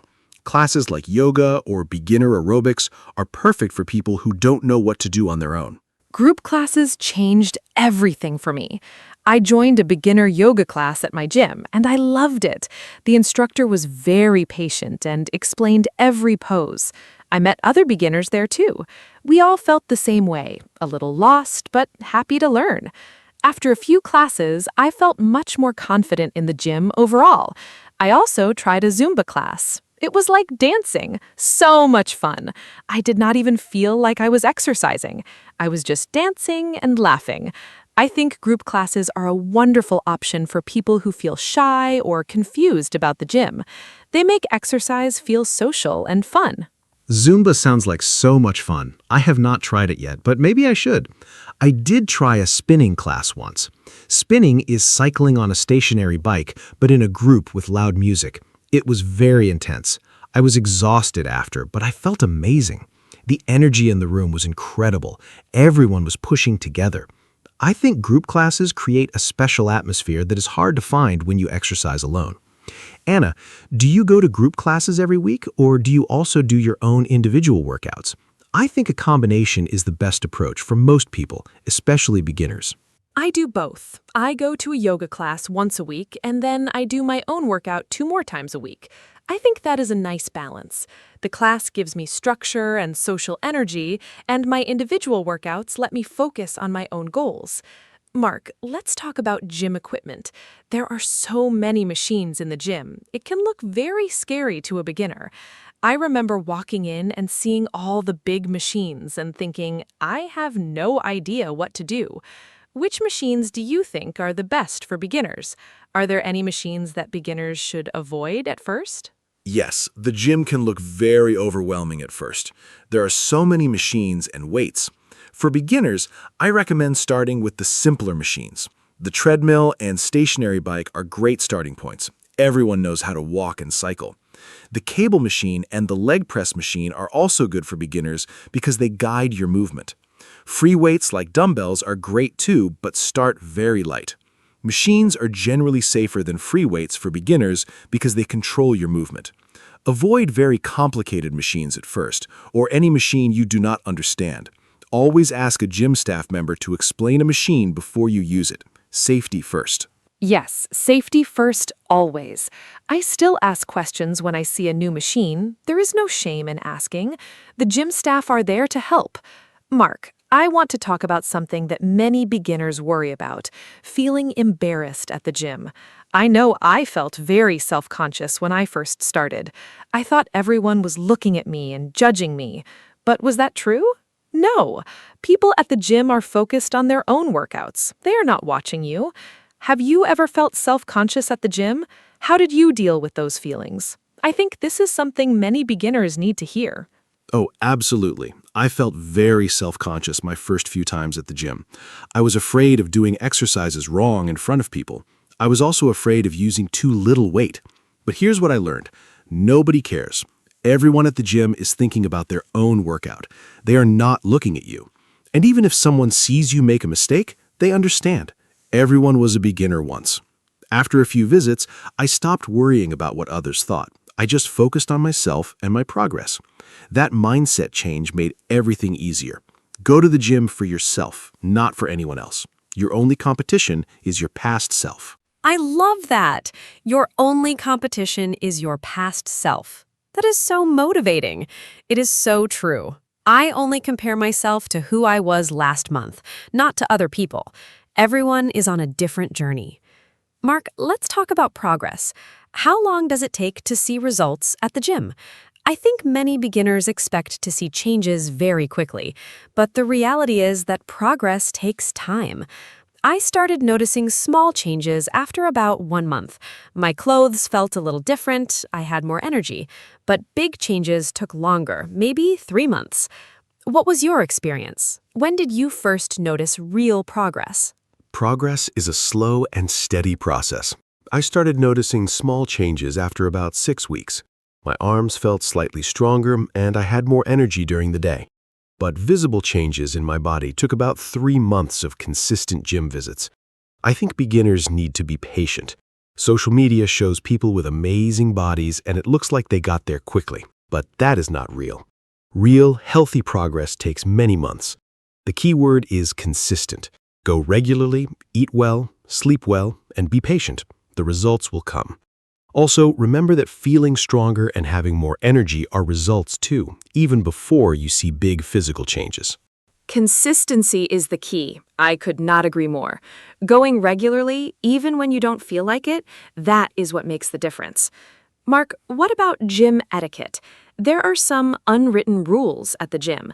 As a beginner, I did not know these rules at first. For example, you should wipe down the equipment after you use it. You should not leave weights on the floor. You should not talk loudly on your phone. These are small things, but they matter. Did you know about gym etiquette when you first started, or did you learn the rules as you went? Are there any important rules you think beginners should know? Gym etiquette is very important. I learned most rules by watching other people. The main rules are always wipe the machine or mat after you use it. Put weights back in the right place when you finish. Do not occupy a machine when you are not using it. And don't give people unsolicited advice. If someone is exercising, do not interrupt them unless it is urgent. Also, be mindful of personal space. Give people room to exercise comfortably. Be friendly, but respect that some people want to focus and be quiet. Following these simple rules makes the gym a pleasant place for everyone. Beginners who follow gym etiquette are always appreciated by other gym members. Those are such important rules. I'm glad you mentioned not giving unsolicited advice. I have seen that happen, and it makes people uncomfortable. Mark, I want to ask about setting goals. When you first joined the gym, what was your goal? I think having a clear goal helps you stay focused. My first goal was simple: go to the gym at least twice a week for 1 month. I did not think about losing weight or getting strong yet. Just going regularly was my goal. After 1 month, I felt so proud that I had achieved it. Then I made a new goal. Small goals are the best way to start. What was your first gym goal?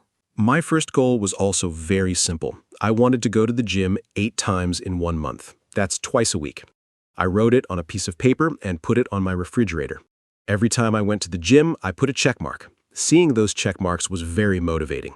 When I reached 8, I celebrated with a small treat. Setting and reaching goals, even small ones, builds confidence. After my first month, I set a new goal, to do 10 push-ups without stopping. It took me 6 weeks, but I did it. That feeling was wonderful. Goals give you direction and purpose. Without goals, it's easy to lose motivation and stop going. I love the checkmark idea. I might try that. Mark, what about people who want to lose weight? Many beginners go to the gym specifically for weight loss. Is the gym the right place for that? And what kind of exercises help with weight loss?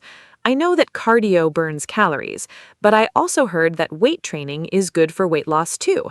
My trainer told me that muscle burns more calories than fat, even when you are resting. Is that true? I found that a little surprising at first.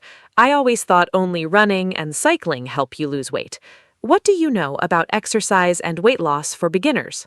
Yes, that is true. Muscle burns more calories than fat even when you're resting. So building muscle through weight training is great for weight loss in the long run. But cardio is also excellent for burning calories during the workout itself. For weight loss, a combination of cardio and weight training is the best approach. But diet is equally, maybe even more important than exercise. You cannot out-exercise a bad diet. If you eat too much unhealthy food, exercise alone will not give you the results you want. Eat a balanced diet with protein, vegetables, and good carbohydrates. Reduce sugar and processed food. Combine that with regular gym visits and you will see results. Diet and exercise together, that is the winning combination. I noticed that my eating habits naturally got better after I started going to the gym. I did not want to ruin my hard work by eating junk food, so the gym actually inspired me to eat better too. Mark, let's talk about gym memberships. Gyms can be expensive. How should a beginner choose a gym? There are big, fancy gyms and smaller, simpler gyms. I go to a medium-sized gym. It is not too fancy, but it has everything I need. I pay a monthly fee. How do you think beginners should think about choosing and paying for a gym? Is a more expensive gym better? A more expensive gym is not always better. The best gym is the one you will actually go to. Think about location first. A gym close to your home or workplace is ideal. If the gym is far away, you will find excuses not to go. Then think about facilities. Does it have the equipment you need? A treadmill, some weights, and a few machines are enough for a beginner. You don't need a fancy gym with a sauna and a juice bar. Many affordable gyms have everything a beginner needs. Also ask about a trial period. Many gyms let you try for 1 week for free or at a low cost. Use that to see if you like the gym before committing. The trial period is such a smart idea. I tried my gym for 1 week before signing up. I liked the atmosphere and the people, so I joined. Mark, I want to ask about working out alone versus with a personal trainer. We talked about free trainer sessions, but some people hire a personal trainer for regular sessions. That costs more money. Is it worth it for a beginner? I think a few sessions with a trainer at the start is very helpful, but you don't need a trainer forever. Once you learn the basics, you can work out on your own. What do you think about personal trainers? Did you ever use one regularly? I think a personal trainer is worth it for the first month or two. Learning the correct form from a professional is very valuable. It prevents injury and makes your workouts more effective. After you learn the basics, you can continue on your own. If money is a concern, even 2 or 3 sessions with a trainer at the beginning is enough to learn the fundamentals. You can also find many free workout videos online for beginners. Many certified trainers post free content on YouTube. That is a great resource if you cannot afford a personal trainer.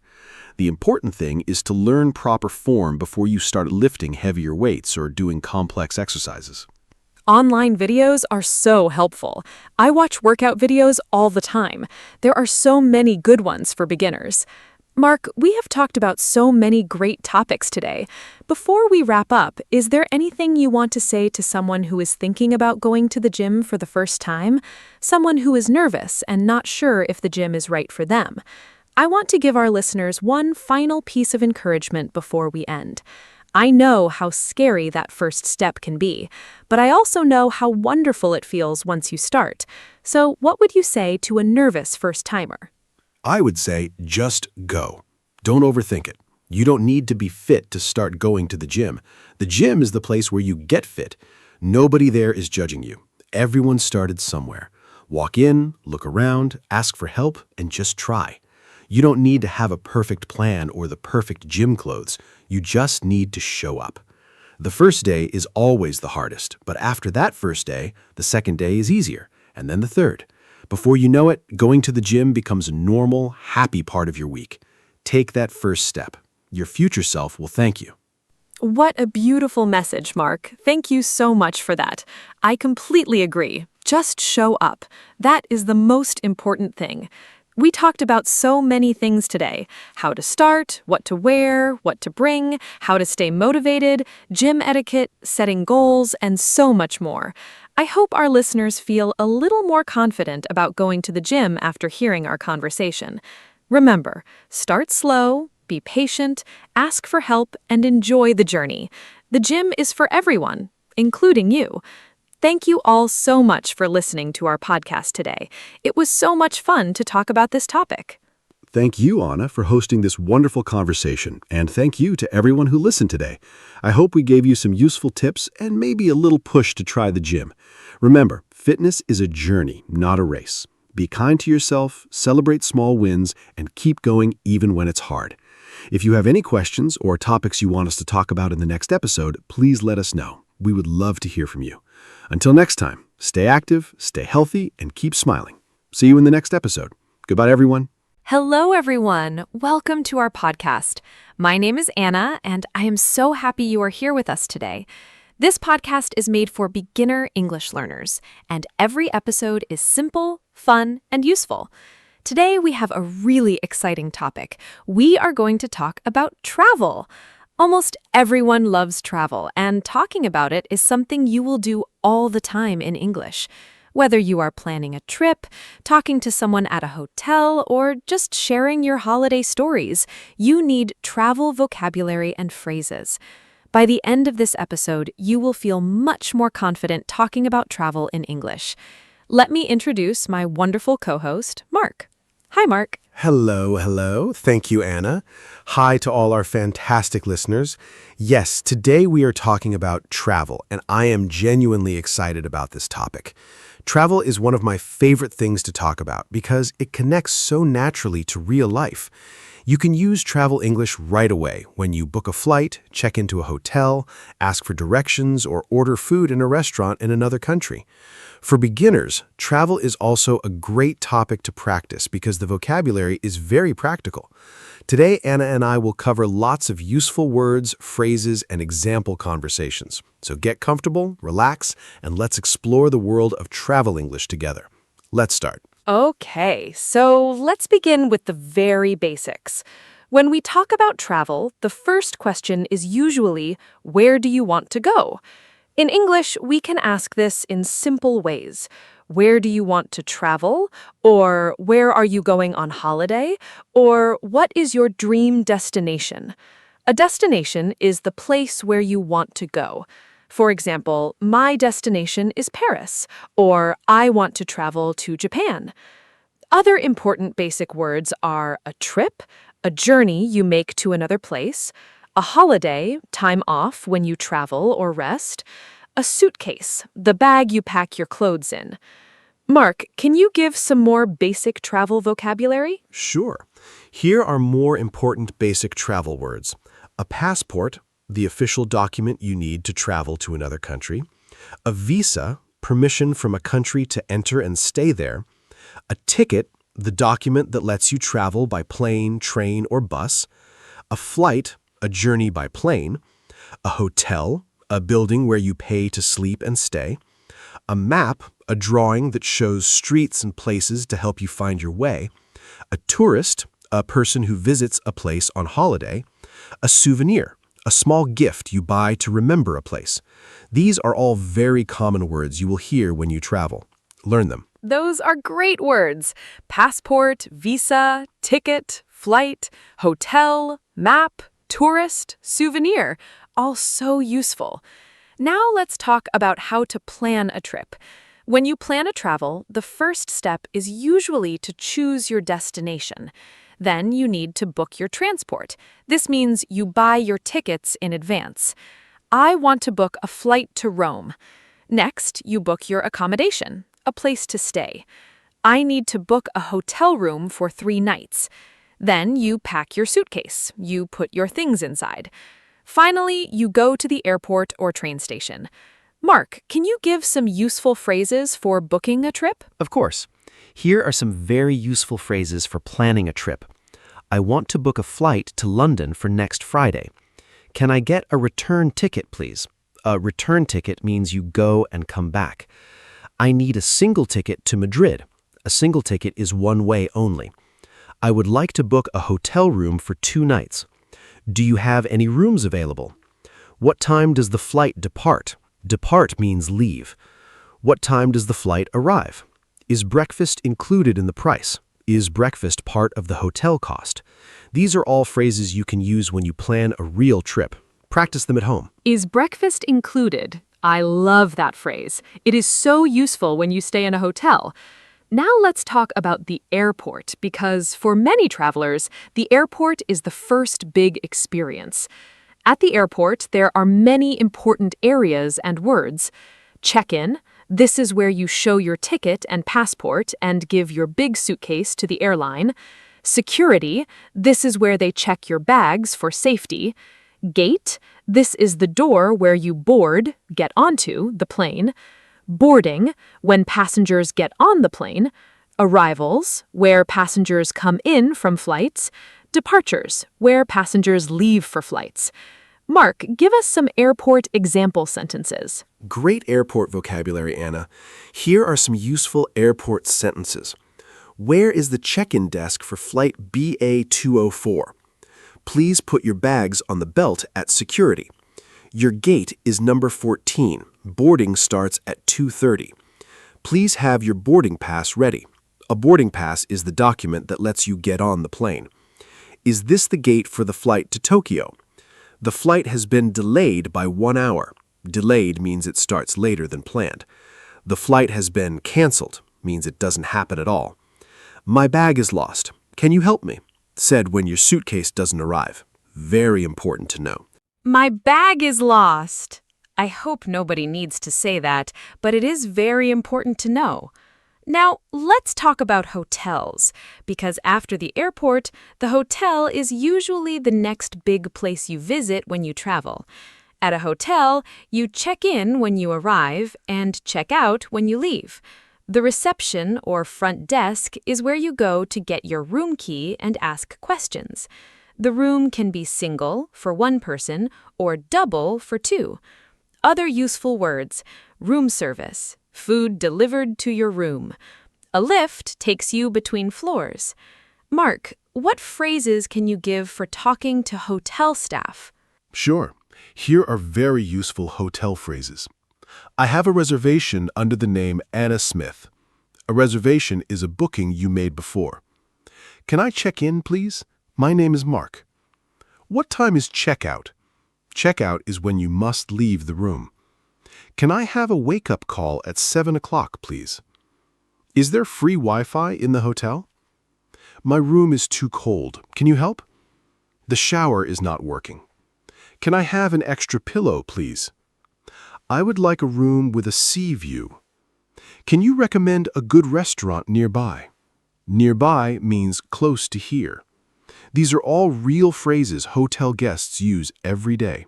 Practice them. I would like a room with a sea view. That sounds like a wonderful dream. Now, let's talk about different types of transport. There is the plane, the fastest way to travel far. A train, great for traveling between cities, comfortable and fast. A bus, cheaper than a train and good for shorter distances. A ferry, a boat that carries passengers across water between islands or countries. A taxi, a car with a driver that you pay. A car rental, You rent a car and drive yourself. Mark, what type of transport do you prefer when you travel?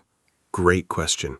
Personally, I love traveling by train because I can relax, look out of the window, and enjoy the scenery. Scenery means the view of nature and landscapes around you. But I also love road trips, traveling by car to different places, making stops along the way. Here are some useful transport phrases. Can I buy a train ticket to Barcelona, please? Which platform does the train leave from?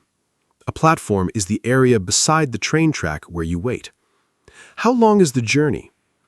Does this bus go to the city center? I would like to rent a car for 3 days. Can you take me to the main station, please? All very practical phrases. I love train travel too. The scenery is so beautiful. Now, let's talk about asking for directions, because when you travel, you often get lost or do not know where things are. It is very important to know how to ask for help. Some simple ways to ask for directions. Excuse me, where is the nearest metro station? Can you tell me how to get to the museum? How far is it from here? Is it within walking distance? This means, can I walk there, or is it too far? When someone gives you directions, you will hear, turn left, turn right, go straight. Keep walking the same way. Mark, can you give more direction phrases?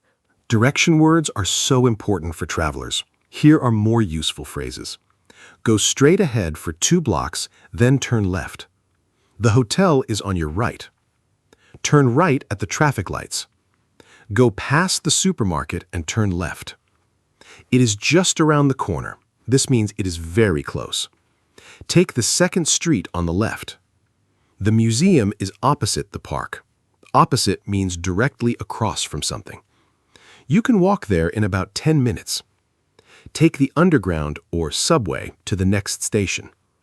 I'm sorry, I'm not from here. I do not know. A polite way to say you cannot help. Very useful. It is just around the corner. It means something is very close. Now, let's talk about food and restaurants when traveling, because eating is one of the best parts of any trip. When you're in a new country, try the local food, the traditional dishes from that place. In a restaurant, you'll need key phrases. A table for 2, please. Can I see the menu? What do you recommend? I'm vegetarian. Do you have vegetarian options? Can I have the bill, please? The bill shows how much you must pay. Mark, any more restaurant phrases? Yes, here are more useful restaurant phrases for travelers. I would like to order the pasta, please. What is today's special? The daily special is a dish the chef makes fresh that day. Is this dish spicy? Can I have some water, please? This is delicious, a great compliment for the chef or waiter. Could I have this without onions, please? Useful if you don't like something. Can I pay by card? Do you have a children's menu? We would like separate bills, please. Each person pays for their own food. A very important phrase. What is this dish made of? To find out the ingredients.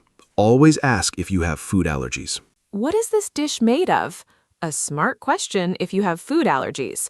Now let's talk about sightseeing, one of the most fun parts of travel. Sightseeing means visiting famous and interesting places. A sightseeing spot is called an attraction or a landmark. Famous landmarks include the Eiffel Tower in Paris, Big Ben in London, and the Colosseum in Rome. When you visit, you need phrases like, how much does it cost to enter? What time does it open? Is there a guided tour? A guide walks you around and explains everything. Mark, what are your favorite sightseeing activities? I love exploring local markets and walking around old city centers. They always feel so alive and interesting. When sightseeing, here are some very useful phrases. 2 tickets to the museum, please. Is photography allowed inside? Some museums do not allow photos. Where is the entrance? How long does the tour take? Do you have an audio guide? An audio guide is a device or phone app that tells you about the place as you walk. Is there a discount for students? Can I buy tickets online? What is the most popular attraction in this city? I would like to visit the Old Town, the historic, original part of a city. Very useful for any sightseeing trip. Is photography allowed? So important to ask before taking pictures. Now let's talk about shopping when traveling, because buying things is a fun part of many trips. You might visit local markets, shopping streets, or souvenir shops. Useful shopping phrases. How much does this cost?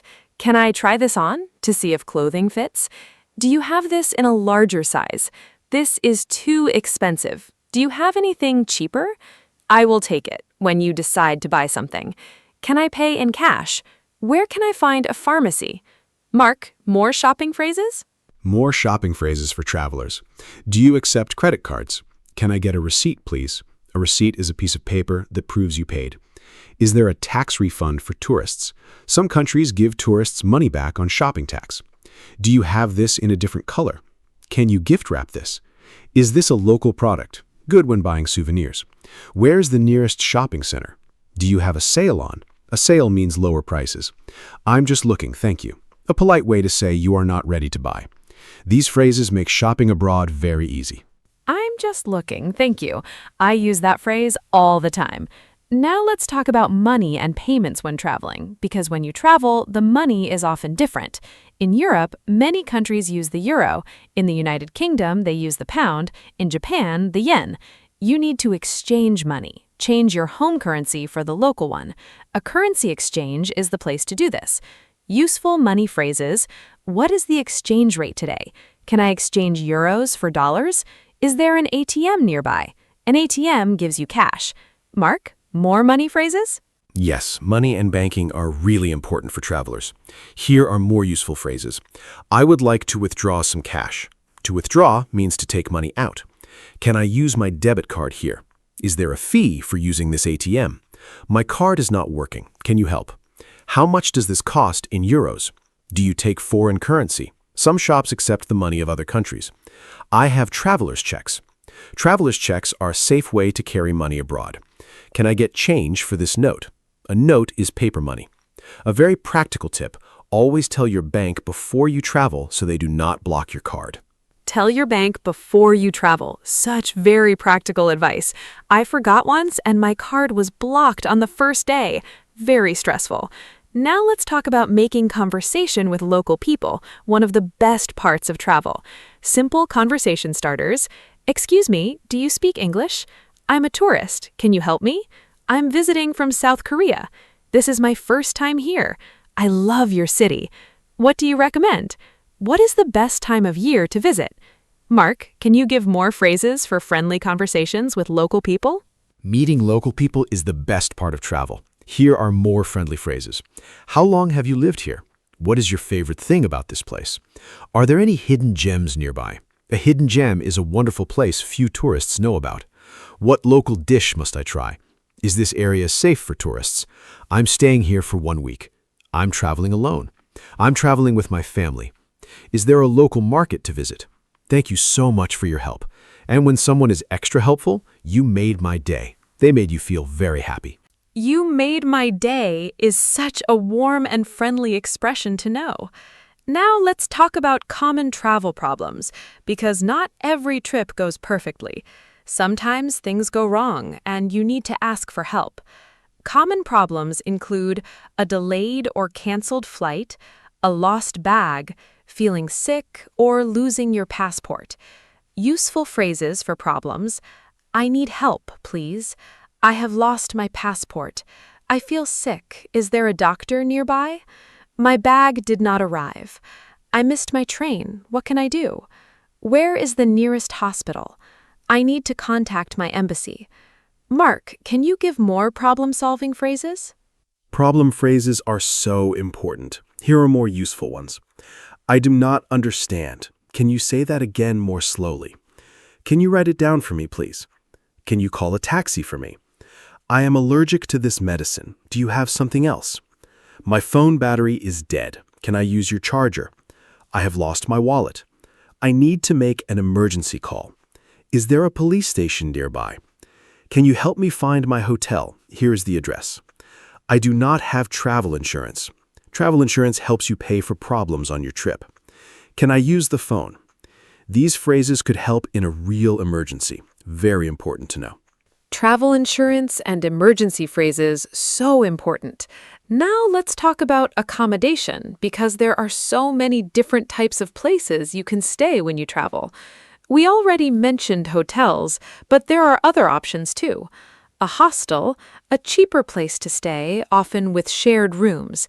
It is very popular with young travelers and backpackers. A backpacker travels with just a backpack and a small budget.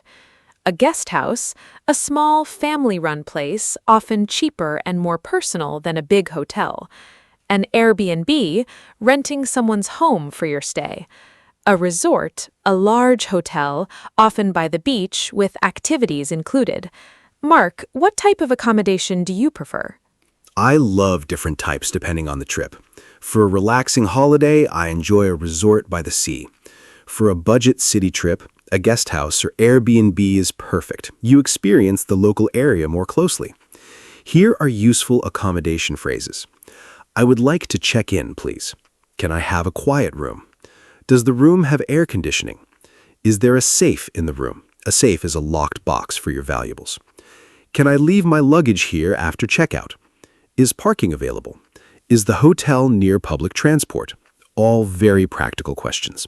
Can I leave my luggage after checkout? So useful when your flight is late in the evening and checkout is in the morning.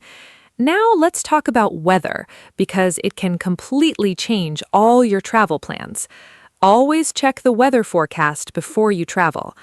Useful weather words: sunny, the sun is shining; rainy, lots of rain; cloudy, covered with clouds; windy, strong wind; hot, very warm; cold, low temperature; snowy, snow is falling; humid, warm and wet air, common in tropical countries. Mark, how does weather affect your travel plans?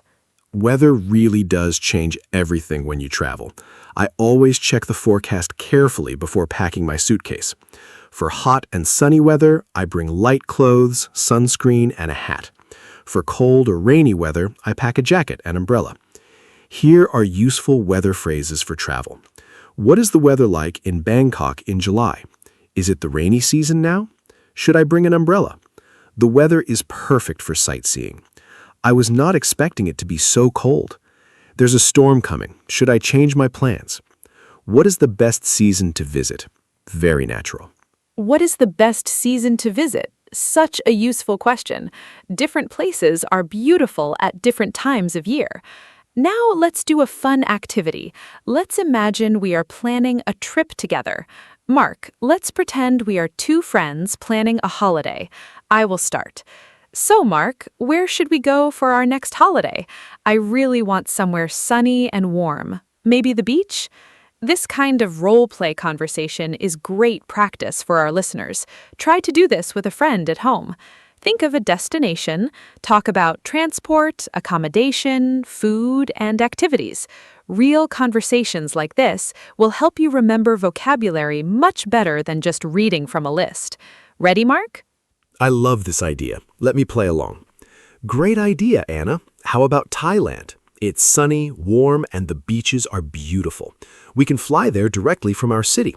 The flights are usually about 11 hours. Let's book a small hotel near the beach. I prefer somewhere quiet and not too expensive. What activities do you want to do there? We can snorkel, swim underwater with a mask, visit temples, try Thai food, and explore local markets. That sounds amazing. I will check the visa requirements. Do we need a visa to go there? This kind of conversation is perfect practice. Listeners, try making your own travel planning conversation with a friend. That Thailand conversation was so much fun. I really want to go now. Now, let's talk about describing a place when you come back from a trip. People always ask, "How was your holiday?" or "What was it like?" You need to describe places in English. Useful adjectives: beautiful, very nice to look at; crowded, full of many people; peaceful, quiet and calm; exciting, full of interesting things to do; expensive, costs a lot; affordable, good value; amazing, incredible, wonderful; disappointing, not as good as you expected. Mark, can you give some example sentences? Describing places is so much fun. Here's some natural example sentences. The old town was absolutely beautiful. The streets were narrow and full of history. The beach was very crowded in summer, but still lovely. The mountains were peaceful and perfect for walking. The mood market was exciting. There were so many different smells and colors. The hotel was clean, comfortable, and very affordable. Unfortunately, the weather was disappointing. It rained every day. The city was amazing. I want to go back. The local people were incredibly friendly and welcoming. Notice the adjectives. They paint a picture for the listener. Describing places with feeling and detail makes your stories much more interesting to listen to. Those descriptions are absolutely wonderful. The streets were narrow and full of history. I can picture it perfectly. Now, let's learn some very useful travel expressions that English speakers use all the time. Hit the road. This means to start a journey. Live out of a suitcase. To travel so much you never stay in one place long. Off the beaten track. Going to places not popular with most tourists. Explore the world. To travel and discover new places. Jet lag. Feeling very tired after changing time zones. Mark, can you give examples using these travel expressions? I love those travel expressions. Here's some natural example sentences using them. We hit the road early in the morning to beat the traffic. She basically lives out of a suitcase because she travels so much. I prefer off-the-beaten-track destinations away from big crowds. My dream is to explore the world and visit every continent. I had terrible jet lag after flying from New York to Seoul. More great travel expressions. Go sightseeing, to visit tourist attractions. Pack light, bring very few things in your bag. All-inclusive, your holiday price includes food, drinks, and activities. These are all very natural phrases. Pack light. That is great advice for any traveler. I always bring too many things. Now, let's talk about traveling for different reasons. People travel for many different purposes, not just for holidays. Business travel is when you travel for work, for meetings, conferences, or visiting clients. A conference is a large meeting where many professionals come together. Study abroad means going to another country to study at a school or university. This is very popular with students. Adventure travel is when you travel to do exciting physical activities like hiking, climbing, or whitewater rafting. Cultural travel is when you travel to learn about history, art, and traditions. Mark, have you done any of these? Yes, I have. I've done business travel, and I absolutely love it when I can combine it with exploring the city, too. I also went hiking in Nepal once. It was one of the most incredible experiences of my life. The mountains were breathtaking, so beautiful. Here are useful phrases for different types of travel. I am here on a business trip. I'm attending a conference. I'm studying here for one semester. I'm backpacking through Southeast Asia. I went on a hiking trip in the Alps. I'm on a cultural tour of Italy. All natural phrases for explaining why you are traveling. Breathtaking. What a great word. It means so beautiful it takes your breath away. Now, I want to talk about a very modern topic, traveling with technology. Today, technology makes travel so much easier. You can use apps and websites to book flights, find hotels, get directions, and even translate languages. Some very useful travel apps include Google Maps for directions and finding places, Google Translate to translate words and signs in other languages, Booking.com or Airbnb for finding accommodation, TripAdvisor to read reviews of hotels and restaurants, a weather app to check the forecast, and your bank's app to check your balance. Mark, how do you use technology when you travel? Technology has completely changed how I travel. I use Google Maps constantly. I almost never get lost anymore. I also use translation apps a lot, especially in countries where I do not speak the language. They are amazing for reading menus, signs, and asking for help. Here are some useful technology phrases for travelers. Can you recommend a good travel app? What is the Wi-Fi password? Is there free Wi-Fi in the lobby? My phone has died. Where can I charge it? I need to buy a local SIM card. A SIM card gives local phone service. Does the hotel have a charging station? Can I connect to the Wi-Fi here? Technology really makes every trip smoother and safer. What is the Wi-Fi password? Honestly, one of the most important modern travel phrases. Now, let's do a short practice quiz for our listeners. I will ask a question, and Mark will answer using today's travel vocabulary. Listeners, please try to think of your own answer before Mark speaks. First question. You arrive at a hotel. What do you say to the receptionist? Think about the phrases we learned. I have a reservation, I would like to check in, and your name. Then ask about Wi-Fi and checkout time. Imagining real situations is one of the very best ways to improve your English. Great quiz, Anna. Okay, here's my answer. At the hotel reception, I would say, "Hello, I have a reservation under the name Mark Johnson." Then the receptionist asks for my passport and gives me my key. I then ask, "What time is checkout? Is breakfast included in the price? Is there free Wi-Fi in the room? Can you recommend a good restaurant for dinner nearby?" And when I go to my room, if there is a problem, I would say, "Excuse me, the air conditioning is not working." Or, "Can I have an extra towel, please?" These are all completely natural hotel conversations. Try saying these phrases out loud at home. Speaking practice builds confidence. Excellent hotel conversation, Mark. Now, let's do one more practice scenario. You are at a restaurant in Italy. You do not speak Italian. What do you say? Think about the phrases, do you speak English? Can I see the menu? What do you recommend? I am allergic to. This is a very real situation that many travelers face every day. English is the common language of international travel, not just the language of England or America, but the whole world. When people from different countries meet, they communicate in English. This is one of the most important reasons to learn English. Such a great point. English really is the international language of travel. Here's my restaurant answer. I walk in and say, "Hello, do you have a table for two?" The waiter shows us a table. "Thank you. Can we see the menu?" Then, "What do you recommend? What is the specialty here, the best dish?" If I do not know a word, "What is bruschetta? What is it made of?" When we are ready, I will have the pasta, please. At the end, "Can we have the bill? Can I pay by card?" These phrases work in any restaurant anywhere in the world. Those phrases work anywhere. So true. Now, I want to give our listeners some final tips for traveling and using English when abroad. Tip 1. Do not be afraid to speak English even if you make mistakes. People appreciate when you try, and most people are kind and helpful. Tip 2. Learn a few words of the local language. Hello, thank you, and please go a very long way. People love it.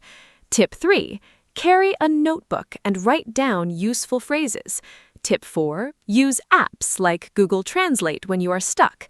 Tip 5. Smile. A smile is understood everywhere. Mark, do you have any final travel tips? Great tips, Anna. Here are a few more from me. Tip 6. Always make a copy of your passport and keep it separate from the original, just in case. Tip 7. Buy travel insurance before every trip. It can save a lot of money if things go wrong. Tip 8. Tell someone at home your travel plans, your hotel name, and return date. Tip 9. Be respectful of local customs and cultures. Always be curious and open-minded. Tip 10. Enjoy every single moment. Travel is one of life's greatest gifts. Every trip teaches you something new. Happy travels to everyone. What a wonderful and rich episode this has been. I am genuinely so happy we covered so many travel topics today. Let me give a final summary of what we talked about. We covered basic travel vocabulary, passport, ticket, hotel, destination. We talked about the airport, different types of transport, hotels, asking for directions, food and restaurants, sightseeing, shopping, money, weather, accommodation, travel problems, technology, and describing places. We also practiced real travel conversations and learned some great travel expressions. There is so much travel English to explore, but today you have a really strong and practical foundation. Remember, the best way to practice is to use the language in real situations. Thank you so much for listening. Thank you so much, Anna, and a very big thank you to every listener today. I hope this episode made you feel excited about traveling and using English when you travel. Remember, English is your travel superpower. With English, you can go anywhere and communicate with anyone. Do not wait until your English is perfect. Travel and learn at the same time. Every trip is a language lesson. Review today's vocabulary, practice the phrases with a friend, and you will feel ready for any travel situation. Take great care, and we'll see you in the next episode. Goodbye.